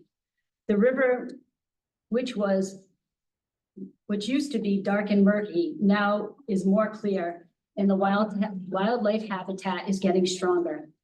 Well, enough about me and why this is so important to me. I'd like to thank the board for the opportunity to voice our opinions and review the facts that have been discussed tonight and the ones that have been submitted in the objectors packet to the council. There was a lot of hired testimony by Mr. Veltri tonight, and I will try my best to keep this to the point. I would like to focus on the reasons and facts to deny this application. There were 3 previous applications submitted to CRMC for this lot prior to this application. CRMC file number D02-04-118 was a preliminary determination requested from Robert and Christina Weiss, who I will refer to as the original owners to try to keep this simple. This application was submitted without having the flagged wetlands. The staff recommended the wetlands be flagged on a survey plan, but even without the flagged wetlands, the staff recommendation states how the majority of this property falls within the required buffer zone. It also cites, according to the Narrow River SAM, this area falls within an area classified as beyond carrying capacity. Areas classified as beyond carrying capacity require absolute minimum buffer zone width is 25 feet. In addition to not meeting the buffer zone, it also would not meet the 50-foot minimum setback. The report concludes, due to the small size of the property, the extent and configuration of the wetlands on the site, and the nature of the required buffer zone and setback, it appears that it would be difficult to obtain permits for development on the property. Any application will require review by the full coastal council and may result in adverse recommendations to the council. This is a very negative finding without even having flagged wetlands. The next file is CRMC file D 2017-09-005. This was another request for a preliminary determination. The original owner is still the owner, but the property is under sales agreement for $120,000 and it's dated May 9th, 2017, with the stipulation that the closing will occur 7 days after approvals are obtained. The buyer was SkyCap LLC from Connecticut. A survey was completed by Michael Fontaine and the wetlands are flagged. The staff again states with significant wetlands covering this lot, no buffer zone would be provided. The CRMC storm tools program shows with predicted sea level rise and storm surge impact, flooding on this property is likely to significantly encumber this property, likely within the terms of 30-year mortgage. The staff is unlikely to support residential construction given the current and future site constraints on this property. The property soon came out of agreement. When Mr. Fontaine was contacted by Patricia Federico, she asked Mr. Fontaine what he thought of the property for development purposes. He said, I would suggest that they not just walk away from the property, but run. The next file is D 2020-11-091. This was another preliminary determination. The property is still owned by the original owner, but under contract with Mr. Veltri. The staff concerns, comments, and information requirements are very similar to the previous preliminary determination from 2017. The information requirements included the proposed work provides no buffer zone, 100% variance. And the required buffer zone, absolute minimum width per narrow river SAMP is not met. And concludes with, given the lot layout, significant variances are required regardless of variance relief, which staff is unlikely to support. The likelihood of sea level rise impacts to this site remains high. As such, staff is likely to provide a denial recommendation to full council for this project. Once this determination was issued, the original owner, Mr. Veltri, went to the Narragansett zoning board with the intent to develop the property. It was determined that the town of Narragansett was the owner as of May 4th, 2010 by tax sale. The original owner stopped paying taxes a long time ago. The zoning file could not move forward because the application was not signed by the property of record. The taxes were paid and Mr. Veltri purchased the property from the original owner on September 23rd, 2022 for $95,000, according to online land evidence records. You can't help but wonder, it was under agreement in 2017 for more money and the buyers walked away. It has been clear through history, this lot does not meet regulatory requirements. Why are we here today? This is a heroic attempt to develop a very inexpensive lot for personal financial gain at the expense of the environment. The development of this property will also negatively affect access to the developed houses in the surrounding area, because if this property is developed, it will likely allow for increased flooding in the area.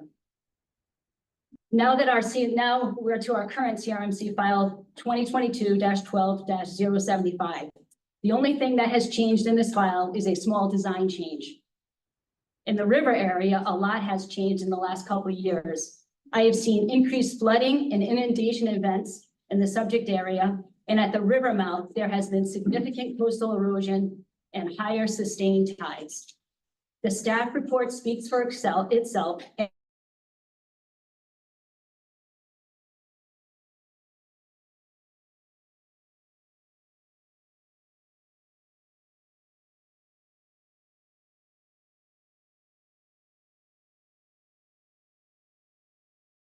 Discussion and findings that the application does not meet variance requirements.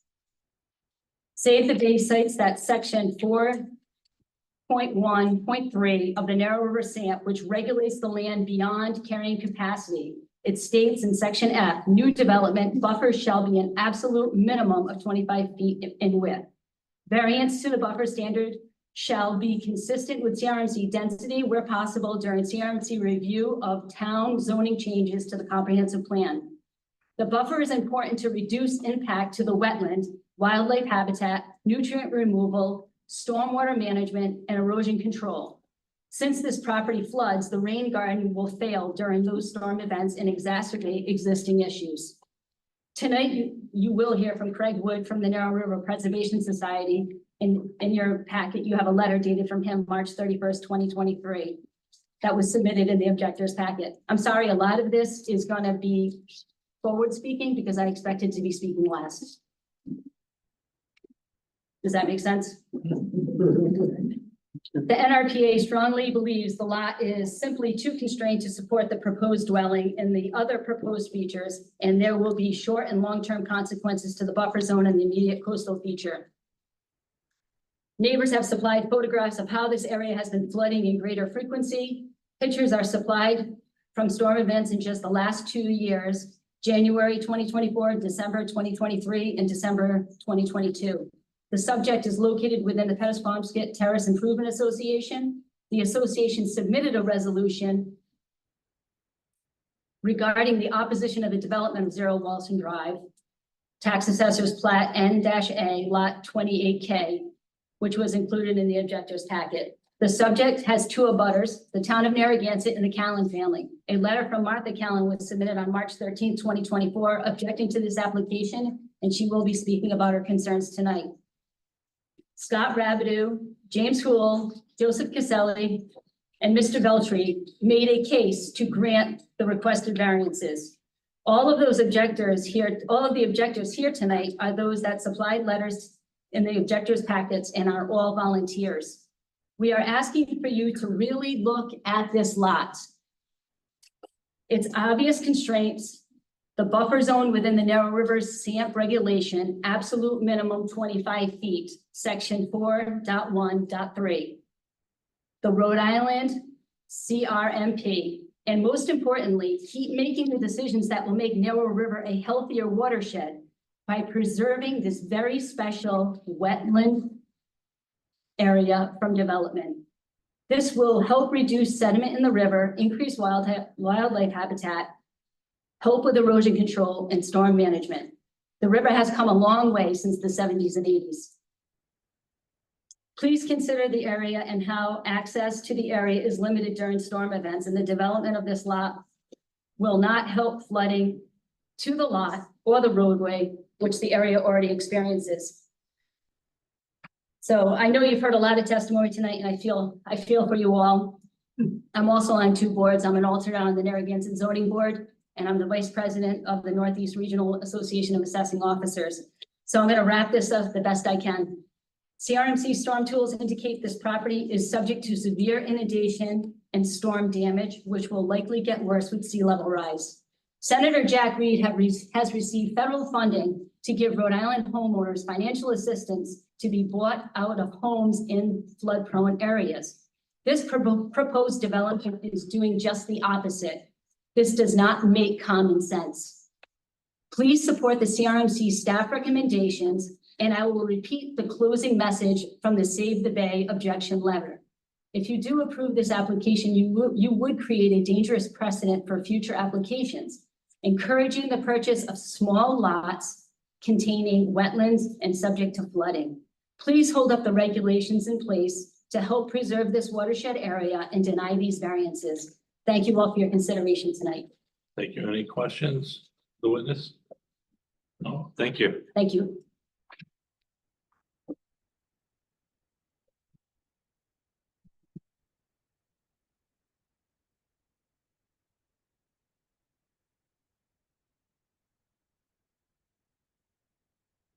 Good evening. How are you? I'm Jim Roach, and I'm a. Can you spell your last name, please? Sure, it's Roche. Thank you.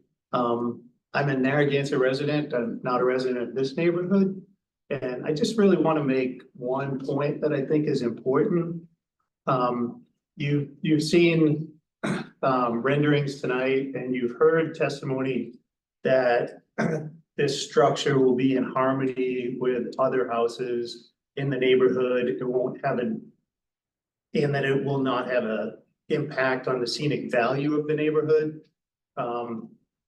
What I really want to get across is this is a neighborhood with houses, some started as cottages, many of them built in the 1950s and 60s. I think this structure is going to be very different. It will change, it will have an impact on the neighborhood. I think you're going to have a first floor that starts at the roof line of many of the other neighboring cottages close by.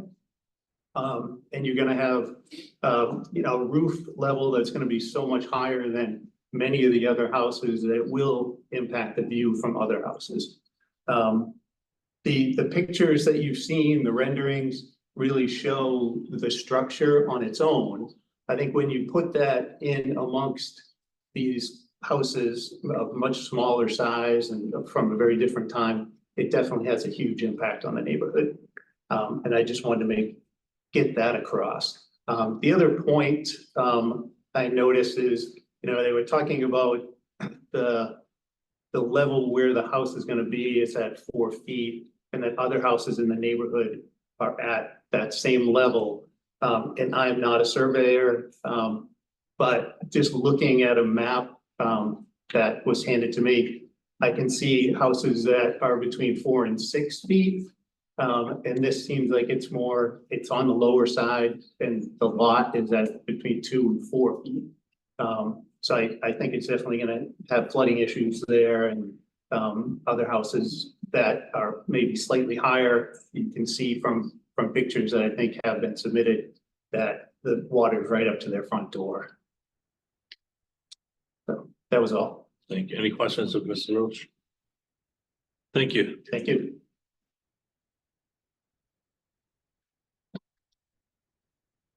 Hello. My name's Michelle Hicks, Hicks, and I reside at 6 Shore Drive, which is the second house in when you come into Pettaquamsket Terrace. I'm relatively new. I've been there now for about 8 years. Since I've been there, I've seen an increased amount of flooding. During the January storm, I did have a neighbor who lives on Wilson Drive ask if she could possibly park her car in my driveway because she had errands to do. And she had so many errands that she was out in the morning in January before we had the big storm.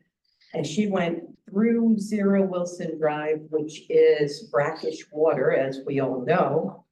And she told me this, and I suggested that she go and get her car washed, take it to the car wash, and especially get the undercarriage done because she had driven through 0 Wilson Drive 3 times. So 3 times out, 3 times back. She parked in my driveway, and the next day her car did not start, and she ended up with $1,500 worth of damage because the cars cannot go through that. During that particular storm, I saw the water come up to my neighbor's house. I am the second house in from Bridgetown Road. That water was not from the rain, it was from the river. There were ducks in front of my neighbor's house in the middle of the road. So when I hear the applicant saying that he hasn't seen it flooded, which I do believe, because we live there and we see it. And I wanted the board to know that this is the way it is now. During the last storm, I actually took my BMW and parked it up on a hill in front of my house because I did not want the brackish water to get into my vehicle. And that's all I have to say. Thank you very much. Any questions? Thank you. Good evening. My name is Ken Ryan, R-Y-A-N. The good news is I'm not a lawyer or a biologist or an appraiser, so I will be relatively brief.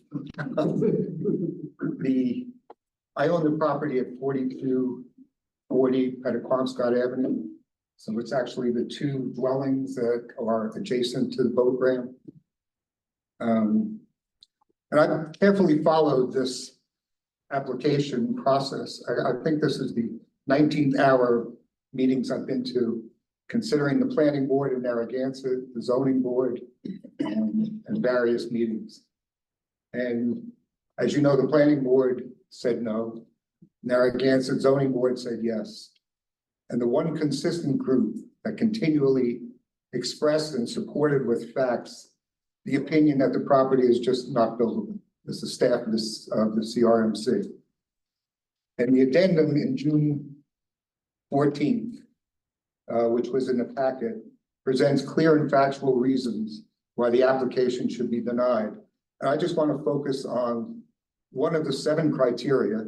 And I know you heard these criteria over and over again that are required, but the one criteria that I think has not been met is the modification request is the minimum variance applicable standards necessary for the allowable alteration or use.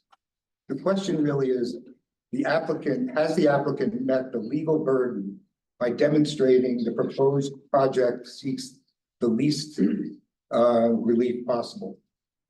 Now you've heard lawyers, and I'm going to quote some of the experts, but when we were at the zoning board, we brought in an architect who commented on the 603 unit house, 2-bedroom, can it be 550? Can you reduce it and still have the same functionality consistent with homes in the neighborhood? My 2 My two units are 600 each, and they're 2 bedrooms. This is 2 levels and 1,200. So what I'm suggesting, and the architect agreed, is where did the 603 come from? Everybody's quoting you went from 628 to 603. That's a 4% reduction. The staff in their comments, it's very telling. The staff addressing this one says, although staff concurs the applicant attempted minimization of the project through downsizing, blah, blah, blah, however, it says reconfiguration could potentially increase the buffer zone along the northern portion by designing a north-south dwelling. However, it is important to note staff did not request such, as even with the change, impacts on the site from existing and future potential flooding would still remain. A reasonable alteration of the upland portion is for parking, passive recreation, etc., which the CRMC often permits. So this issue, as I mentioned, was brought up at the Planning and Zoning Board. Little or no evidence was presented by the applicant to explain why this is the minimum required. I quote from the packet now, the narrative from Mr. Scott. I don't know, I can't pronounce his last name. At 603 square feet, the dwelling footprint is the minimum possible to allow for a 2-bedroom dwelling. As such, the applicant's buffer setback is minimal necessary. And that's based on what? You know, we had architects say that's not true. This is what they came up with. And Mr. Howell Associates, his quote on page 4 in the packet, based on our reading of all relevant reports, we feel the requested variance is the minimum necessary. Clearly, this is the minimal request to allow only a reasonable use of the site. In fact, the site has been reduced as the process goes on. I mean, that's the extent of showing. So in fact, the applicant's most recent reduction was quoted before. I saw it was 628 to 603. So that's 4% at 25 feet. Again, with the second floor, there's 1,200 feet of living space. Again, I mentioned my 2 dwellings, which each have 2 bedrooms. I'm fine, my wife and I, it's very comfortable. And many of the dwellings in the narrow river are less than 1,000 square feet. And again, as I noted in the CRMC request, the footprint could be reduced. A 15% reduction to 500 square feet would have a dwelling with over 1,000 square feet. So again, I don't think the applicant has met the legal burden to demonstrate that the project seeks the least relief possible. Any questions? Any questions? Thank you.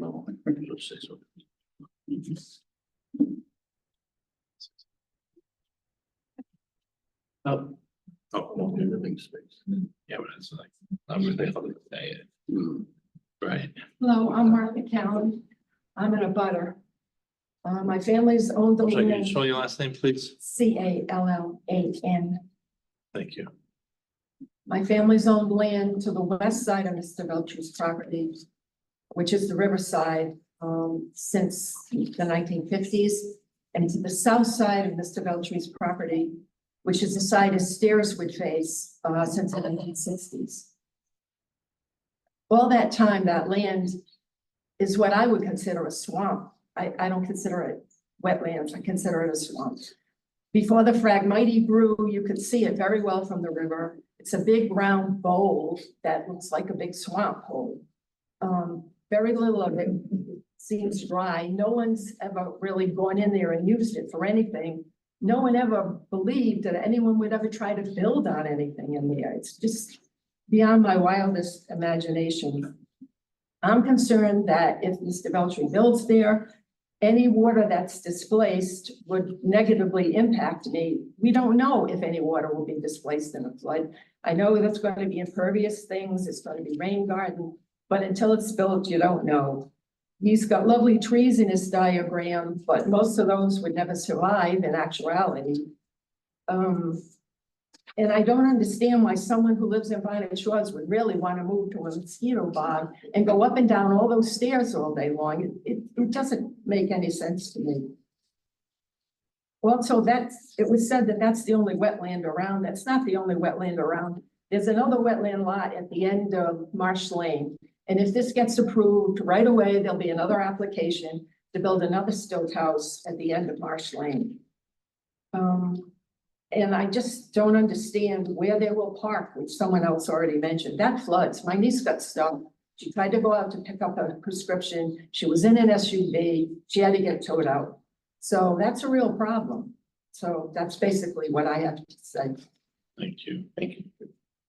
Any questions? No, thank you. That's not a question.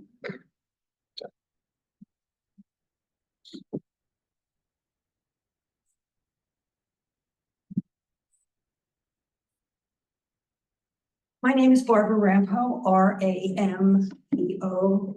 I live on the water on Marsh Lane. I just want to make a comment before I talk about what I'm talking about. No one has mentioned here yet that Marsh Lane is a dead end off Wilson. Wilson is a dead end. So all this stuff about flooding, and there's no other way we can get out. So I just want people to kind of think about that. Bear with, because I can't believe I decided to do this. Yes, I know it was really stupid of me, but okay, so my concerns are a little bit different than other people spoke today. I'm very concerned about the actual building of the house, the site.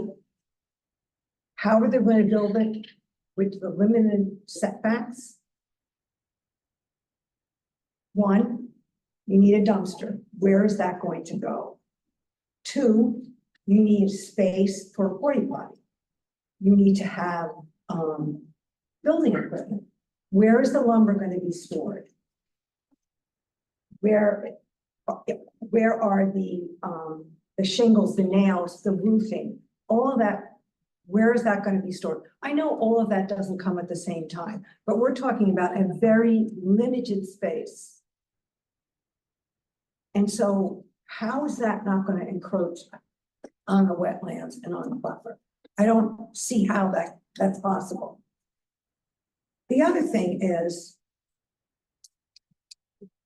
a lot has been spoken tonight about flooding, about sea level rise, water. All right. No one said anything about the wind. The reality is that is it's a windy place, and there's a lot of rain, a lot of water coming in and out. What is going to keep the building supplies and materials from washing into the river? Usually what they do is they have, at the end of every workday, the site needs to be cleaned and the tarp needs to be put on the dumpster. I'm sure you've all been around building sites when you see all kinds of stuff in the road or on the building site. That can't happen here. Because God forbid, if there's a heavy rainstorm, all that, or a certain amount of it will end up in the river.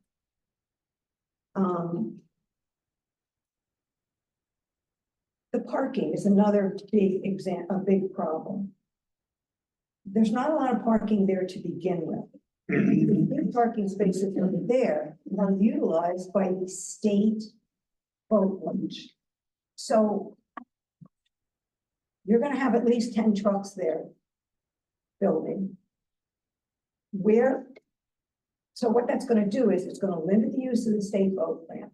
There's going to be cars parked everywhere. Where is the heavy equipment going? When you're going to have to use some kind of a pile driver or a big equipment to drive those piles into the ground. They're also going to need, if they're not going to encroach on the wetlands, then they're going to need, I can't remember the name of the apparatus, but it's kind of like an elevator platform that can go sideways too. I can't remember the name. I didn't bring my papers up there. It's not worth calling that for. The other thing is, when you're using power tools, because they're going to be I'm sure there's gonna be some pressure treated material, even regular material. Those power tools put out a tremendous amount of sawdust into a delicate area. Now, are they gonna use vacuum saws that control the dust? Is there gonna be a site maintenance plan for what they call storm readiness? I've talked to a lot of builders, and there's this special thing called storm readiness to get the site ready if there's a storm. Now, you never know when there's going to be a storm. I'm not talking about a hurricane. I'm just talking about one of these events that are more than ponding, all right?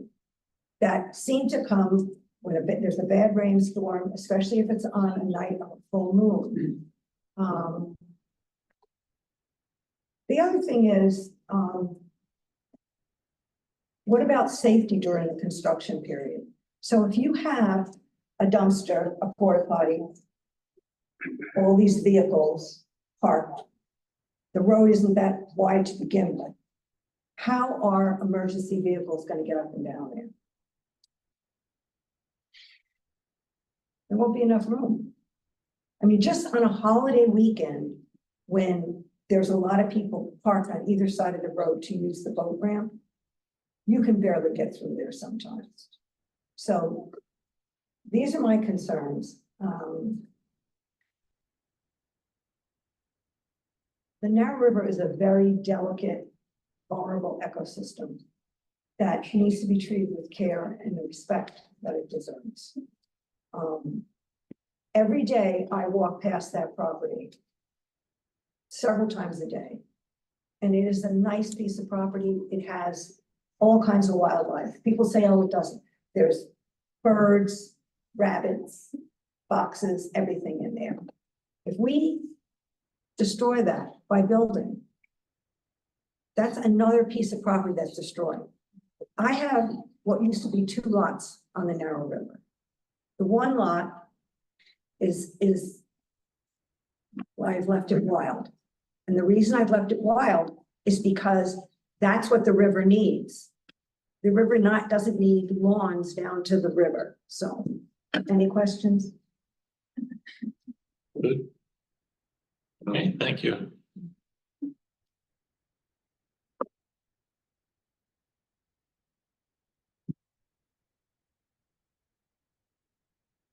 Good evening. My name is Craig Wood, W-O-O-D. I think I'm the last one, thankfully. All right, so sorry, my printer crapped out on me on my way just before I left the house, so I got to read this off my phone here. So as I said, my name is Craig Wood. I'm a professional wetland scientist and a coastal ecologist. And I work in a voluntary capacity on the board of directors for both the Narrow River Preservation Association and the Narrow River Land Trust, 2 separate 501c nonprofit organizations. That beautiful salt marsh that you see across the river is preserved thanks to the forward thinking of the Narrow River Land Trust. And I just wanted to quickly mention that we work with Save the Bay every year to manage that salt marsh because it's drowning in place due to sea level rise. I also just wanted to mention that the Narrow River Preservation Association is the designated state watershed council by the Rhode Island Rivers Council for the Narrow River watershed. I'd like to commend the applicant's team that produced great graphics to help illustrate the project. And Mr. Chair, if it's okay with you, could I have the applicant turn to one graphic that I think would be particularly helpful to illustrate my testimony? Yes. Thank you.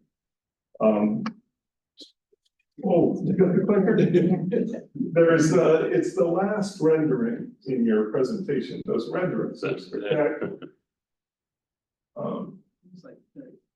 It's like I think it was 35th slide. Keep going.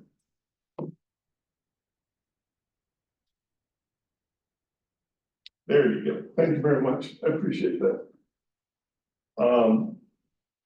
I personally, I think this is a very accurate depiction of what the future might look like should this development proposal be approved. And again, obviously, it doesn't show the surrounding properties, but that's irrelevant to my testimony. So I would encourage you to look at this image as I present my testimony.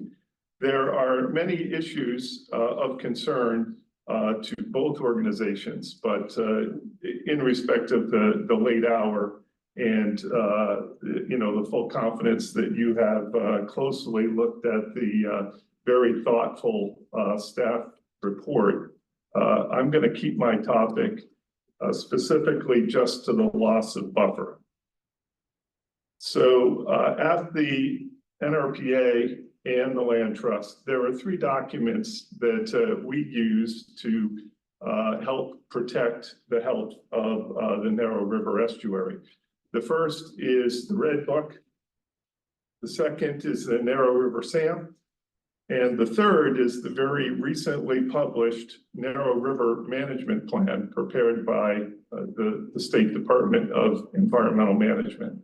The Red Book is very confusing, and I would say it's kind of our last resort.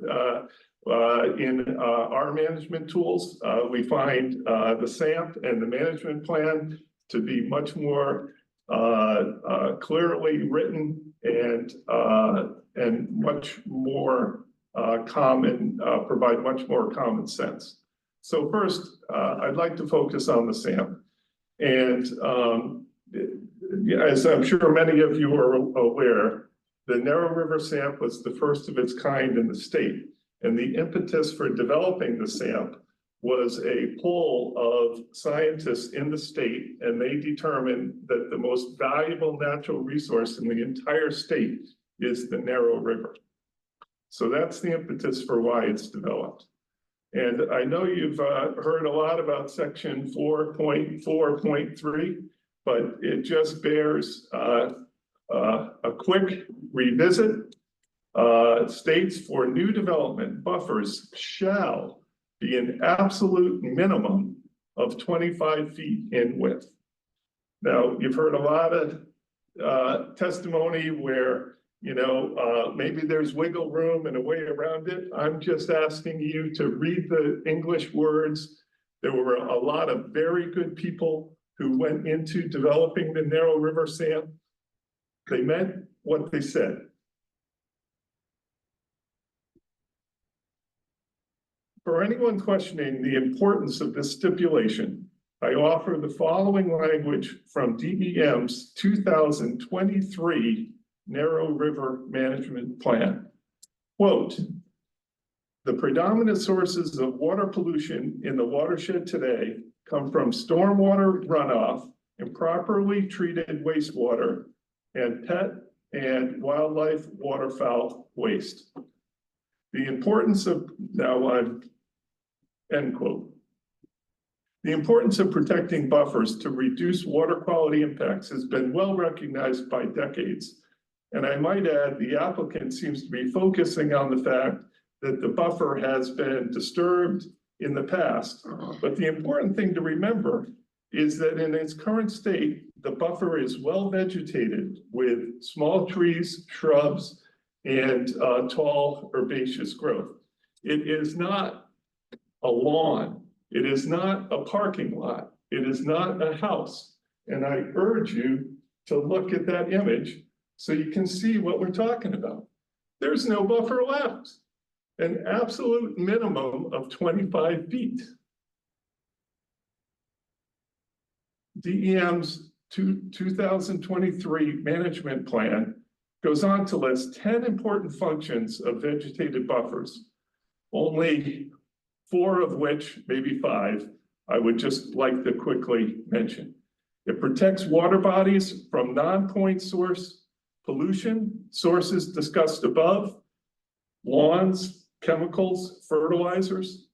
Filter slows down runoff and allows it to soak into the ground, traps sediment before it can reach the water body, treats nutrients in stormwater to uptake by uptake in vegetation or trapping in the soils, and transforms nitrate in the groundwater, thereby reducing the amount of nitrogen entering the water body.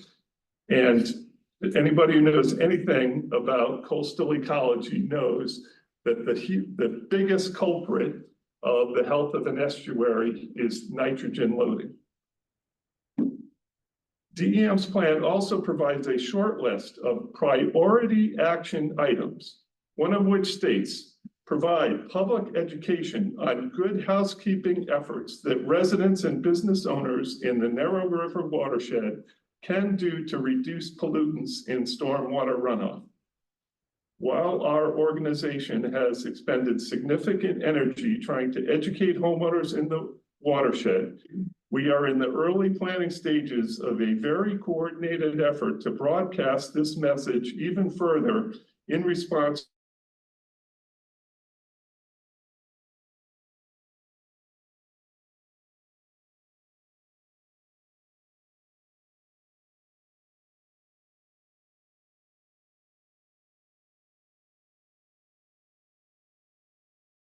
thoroughly undertake good housekeeping practices.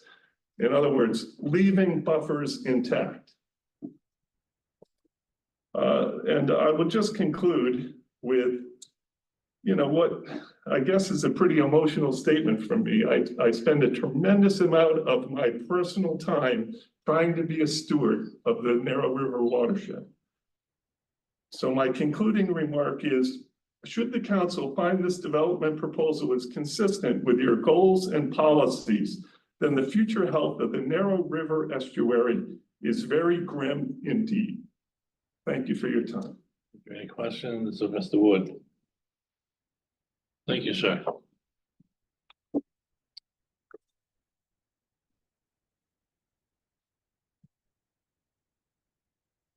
So Gary, if you'd like to come up and. Mr. Chairman, it's late and I'm not going to continue this. I just focus on what we focused on, and that's the variance standards. There are variance standards because there are lots like this. And I would suggest that we have met our burden of establishing that we meet the 6 variance criteria that's are set forth in your regulations. When you compare the standards to our expert testimony, we have met our burden and qualified for the variances. Otherwise, as our appraiser has said, there's no economic value to this property, and it's a regulatory thing. Thank you very much. Thank you.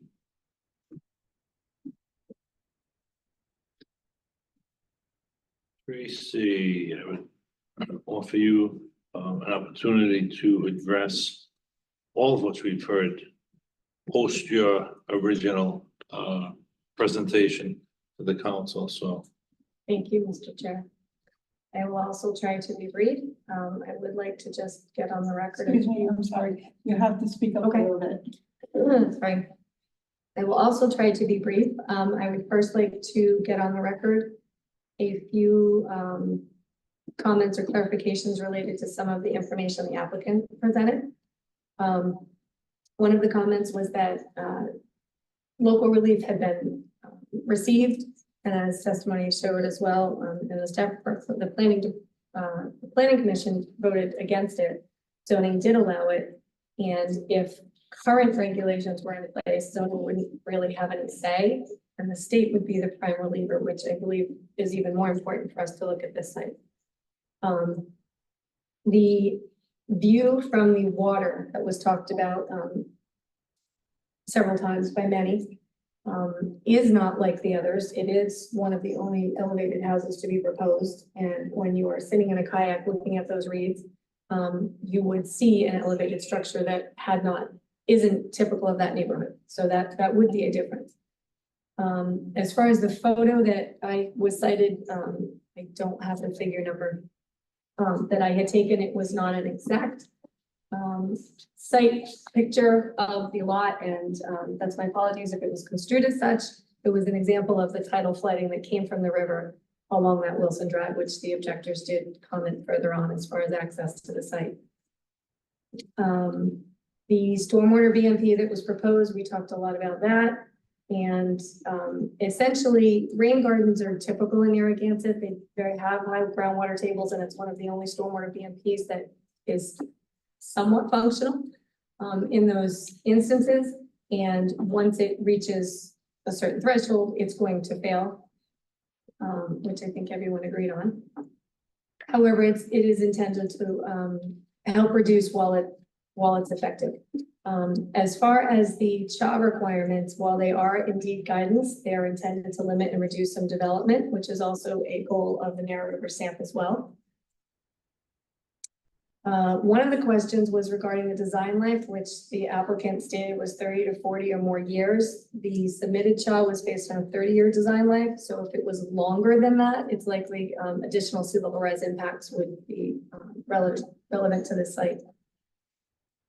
The owner commented that they hadn't seen flooding there in the area that the house was proposed. While I concur that some of these lower events do flood up in right of way and around Wilson Drive, the higher floods would achieve the property as well, which again limits access to the site, parking, use of the deck, stairs, the BMP, all of those things. The 5-foot limit of disturbance that was talked about to keep it a very tight development kind of falls in line with some of the objector comments that came up as to how is this a realistic construction access and space, fire, safety, maintenance of during construction and using the site.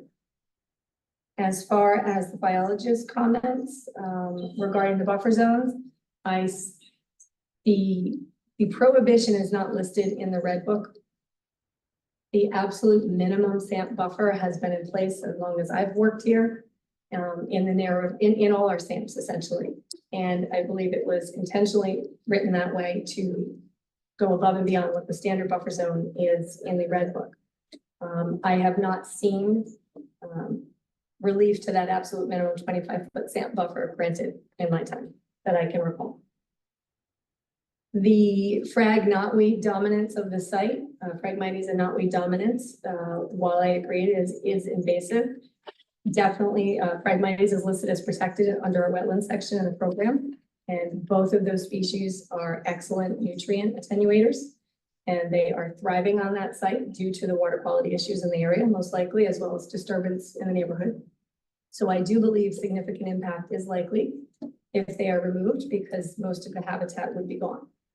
Specifically for wildlife, for passage, lighting impacts to the site, roosting, nesting, physical disturbance, etc. The lot would have no chance to convert to salt marsh if the site is developed. It was cited that there's about 4,000 square feet of buffer available or upland available to develop, and that it may be one of the only sites left in this overdeveloped area, in my opinion, is even more important as to why it should remain intact. Comments on the objections.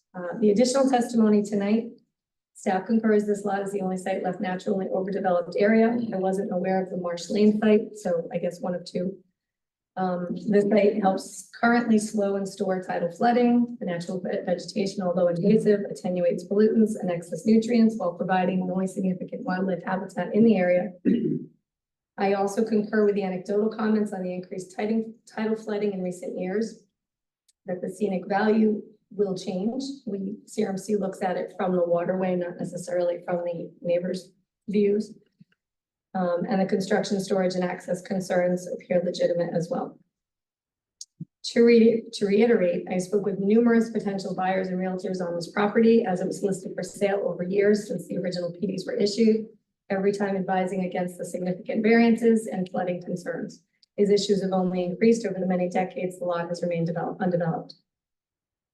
As far as section 1110, which is sea level rise and climate change, requires the council to proactively plan for and adapt to climate change and sea level rise to make our coastal areas more resilient. The foremost concern is the accelerated rate of rise and the associated risk to Rhode Island coastal areas today and in the future. Access to the site, flooding of the stormwater BMP, water quality impacts once that infiltration fails will be affected by continued sea level rise. The chosen design life shows impacts within the 30 years. The applicant has commented this may be even longer design life. The flooding around the site allows no access, whether the 4-foot elevation area is flooded. It's important to remember sea level rise flooding is twice a day under a normal daily condition. Storm flooding is additive, and figure 4 in the staff report shows a 1-foot only sea level increase plus a 10-year nuisance storm. How will the site be accessed? Additionally, the functions and values of the existing buffer zone are most important as water quality improvement through nutrient attenuation as well as flood and erosion abatement due to the robust nature of the vegetation that's there. The adjacent BMP project was part of a water quality improvement grant by the town itself. The only area of existing wildlife habitat in this densely developed neighborhood is this lot. A 72% variance to the buffer zone removes almost 3/4 of the existing buffer.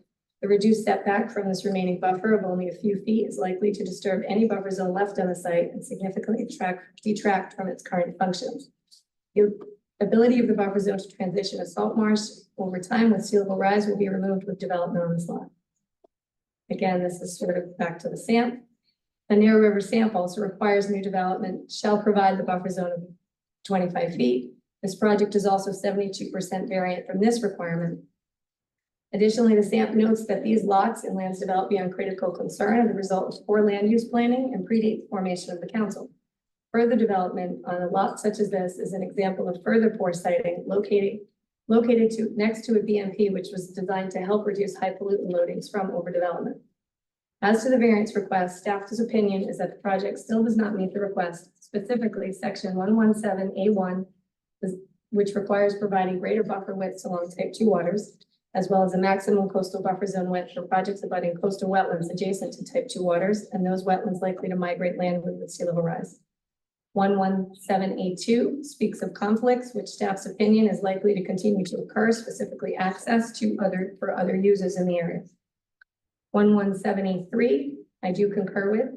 117A4 allows for other uses of the lot, which is not unusual elsewhere. CRMC has granted other small lots administrative parking and or beach and boating access uses for a site.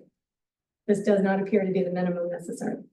Section 117A5 and A6 cite prior action undue hardship, which the applicant has noted the lot has remained undeveloped for almost a century, and several PDs noted significant variances required as the lot went on and off the market over the last decade. Staff notes that minor variances are often administratively approved by staff. Variances over 50% require council approval for the reason they are large, often significant, and possibly precedent setting. Staff still does not support the variance relief and recommends denial of the application. Thank you. So I have a question solely on the timing issue, timing of development, because some of the objectors made reference that it's one of only a few, or one of the if one of the last ones that's not developed, and by developing it, it would cause some issues for their property. Solely on the timing of development issue, do you think that the purchaser of this property should not be able to erect something on the property because they owe something to the surrounding properties to protect that property? Not getting on dimension, things like that, just because it was said like that, and I'm almost taking it that some people said that if they disturb this property, it's gonna affect my property. And we've been there 20 years, 30 years, 40 years. I don't see you can penalize the purchaser of the property just because they bought it last and now they want to develop it solely on the issue of that. I'm not getting onto anything else. I couldn't speak to property values or, diminution, if that's the correct word, of the other users. As far as wildlife habitat, as far as all the functions and values of the buffer zones, it is one of the remaining left, and I think it's more important for those reasons. Okay. And those do provide benefit to the existing. Okay. May I add one thing? Yes. Because one of the components of the application And in fact, Mr. Garrahy highlighted it in his conclusion, was that if the application is not approved, it could be seen as a regulatory taking. And what that means is because of regulations, a property can't be used. But this presentation reminds me of the case of Allegria versus Keeney, which is a Rhode Island Supreme Court case. 687 A second at 1249. That's a Rhode Island 1997 case. The only reason I bring that up is because in that case, the developer purchased a parcel that had significant wetlands on the site and then proposed a development on it. DEM denied the application, noting that there was knowledge of this. There had been some work on it. One of the things that I think the council needs to take a look at is the fact that there had been previous PDs on this site. There is a history of a review as to whether or not the lot is developable and the constraints to development that are existent on it. So I understand that there was some testimony brought in by Mr. Hool as to the taking component of the application. One thing that I didn't hear, and perhaps I missed it, was what the assessed valuation of the property is as opposed to what the purchase price was in 2022, which I believe was about 50% of the assessed valuation. I can address that, Mr. Chairman, if you like. Hold on, now you had your chance. So now I'm wrapping up, and then the council's gonna take what they have to take. And my only point is, when that claim is made, that a denial could be a taking, I want you to know that there is case law that contradicts that assertion on this, because of the wetlands that are present on the site and the fact that that was something that had previously been addressed on this site by CRMC with PDs. So I just want you to consider that in your deliberations. Any questions of Attorney DeSisto from the council members on his comments? Any questions of Tracy? I just have, Yes, Mr. Gagnon. just to revisit the rain garden and stormwater management on the site. So we heard and clarified that the basin's 8 inches deep, have about 15 inches of media for filtration and storage. So that's 23 inches below ground. And then we heard that there's 19-inch water table, which would mean to me that the bottom 4 inches of that BMP will always be wet, and there will be no infiltration at all under even the smallest storms or even dry conditions, if all these numbers are correct. And then that was just from the roof of the house. We also have a driveway where the cars will be parked, that in generally speaking, you'd expect more contaminants coming off the driveway than a roof. And the driveway runoff is untreated. There's nothing that is being proposed to treat the driveway. Is that correct? Correct. CRMC's guidance allows for crushed stone driveway considered pervious and does not require additional treatment. But there will be contaminant. You generally expect I more would concur. contaminants in that. So overall, you're going to get very minimal treatment from the roof runoff, if any. There will be some contamination coming off the driveway. So the post-development condition is going to produce more contaminated runoff than the not developed condition, correct? I would concur that's likely. So, and especially without the buffer, there's no mitigation for that contaminated runoff. So to me, that seems like a cumulative impact. But you're going to see certainly more pollution coming off the lot in a developed condition than there is now. I would not disagree. Thank you. Also, I just have a quick question for Tracy. Tracy? Yeah. Would you just comment on the impact of the Narrow River SAMP that came up a few times during the objectives? And I hadn't thought of that before, but does that play into this, the SAP, does that play into our decision tonight? I believe so. It's always been my understanding and interpretation that the SAMPs are additional regulatory development requirements on top of the Red Book or freshwater regs, et cetera, and that absolute minimum. So you see it as fitting very much into this discussion. Okay, thanks. Yes.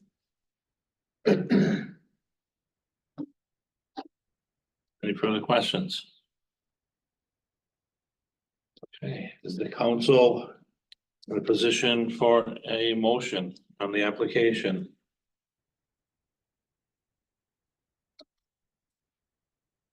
Mr. Gomez. I move that this application be rejected based on the findings of fact, the staff recommendations, the objectives inputs, and the applicant's inputs, and along with the staff, very excellent staff rebuttal.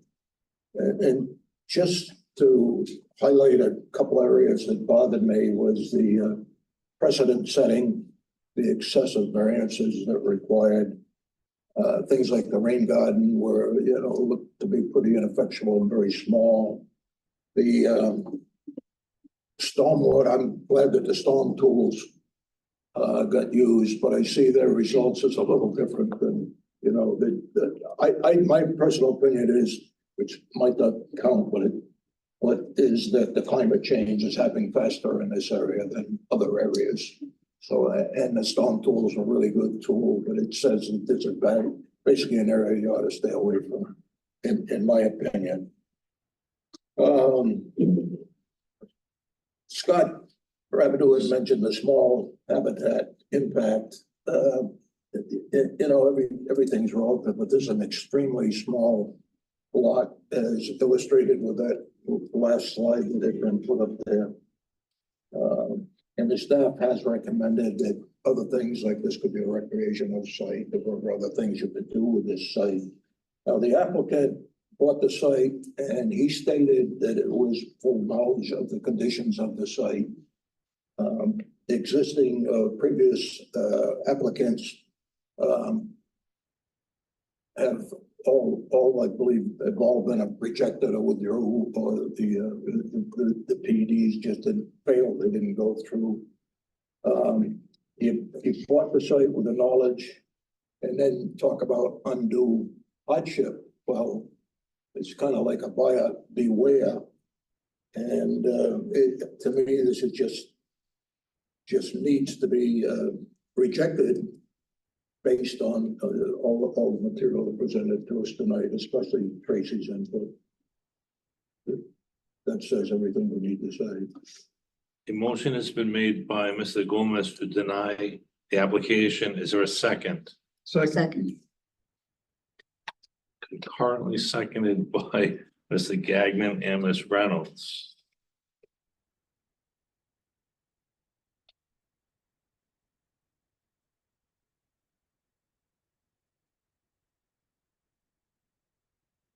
Any discussion? I agree with Mr. Gomez's comments. I think in response to whether or not the applicant had knowledge, he stated that he knew this was going to be a difficult lot to develop. And considering his professional experience and all of the information that he had from staff and from the other preliminary determinations, he had adequate knowledge of the fact that this would be a very difficult lot to get approvals of. And I agree that the staff report was really excellent. And I agree with the findings as presented by the staff in the report and in the rebuttal comments. Further discussion? I would just say on the record, I appreciate the extensive review from our staff. I thank the applicant for the presentation of their expert witnesses and the public for their comments. I listen to the public comments. I don't let it sway me, but I do appreciate it and I do consider it. But when I before due weight to the evidence, it's usually the expert testimony. And we had experts from the applicant as well as our staff experts. We had some demonstrative evidence in the form of photos. And on this particular one, I'm swayed by the opinions of our staff and totality of the evidence, the photos, the history of this lot. I think it's compelling, and as such, I would support the motion. With that, I will hold the council. Mr. Izzy. Aye. Mr. Gomez. Aye. Mr. Russolino. Aye. Mr. Gagnon. Aye. Ms. Reynolds. Aye. I too vote aye. The application has been denied. Anything else? There's nothing further on the agenda, Mr. Have Chairman. nothing else to come before the council? I'd entertain a motion to adjourn. So moved. Motion. All in favor? Aye. Aye. Meeting adjourned.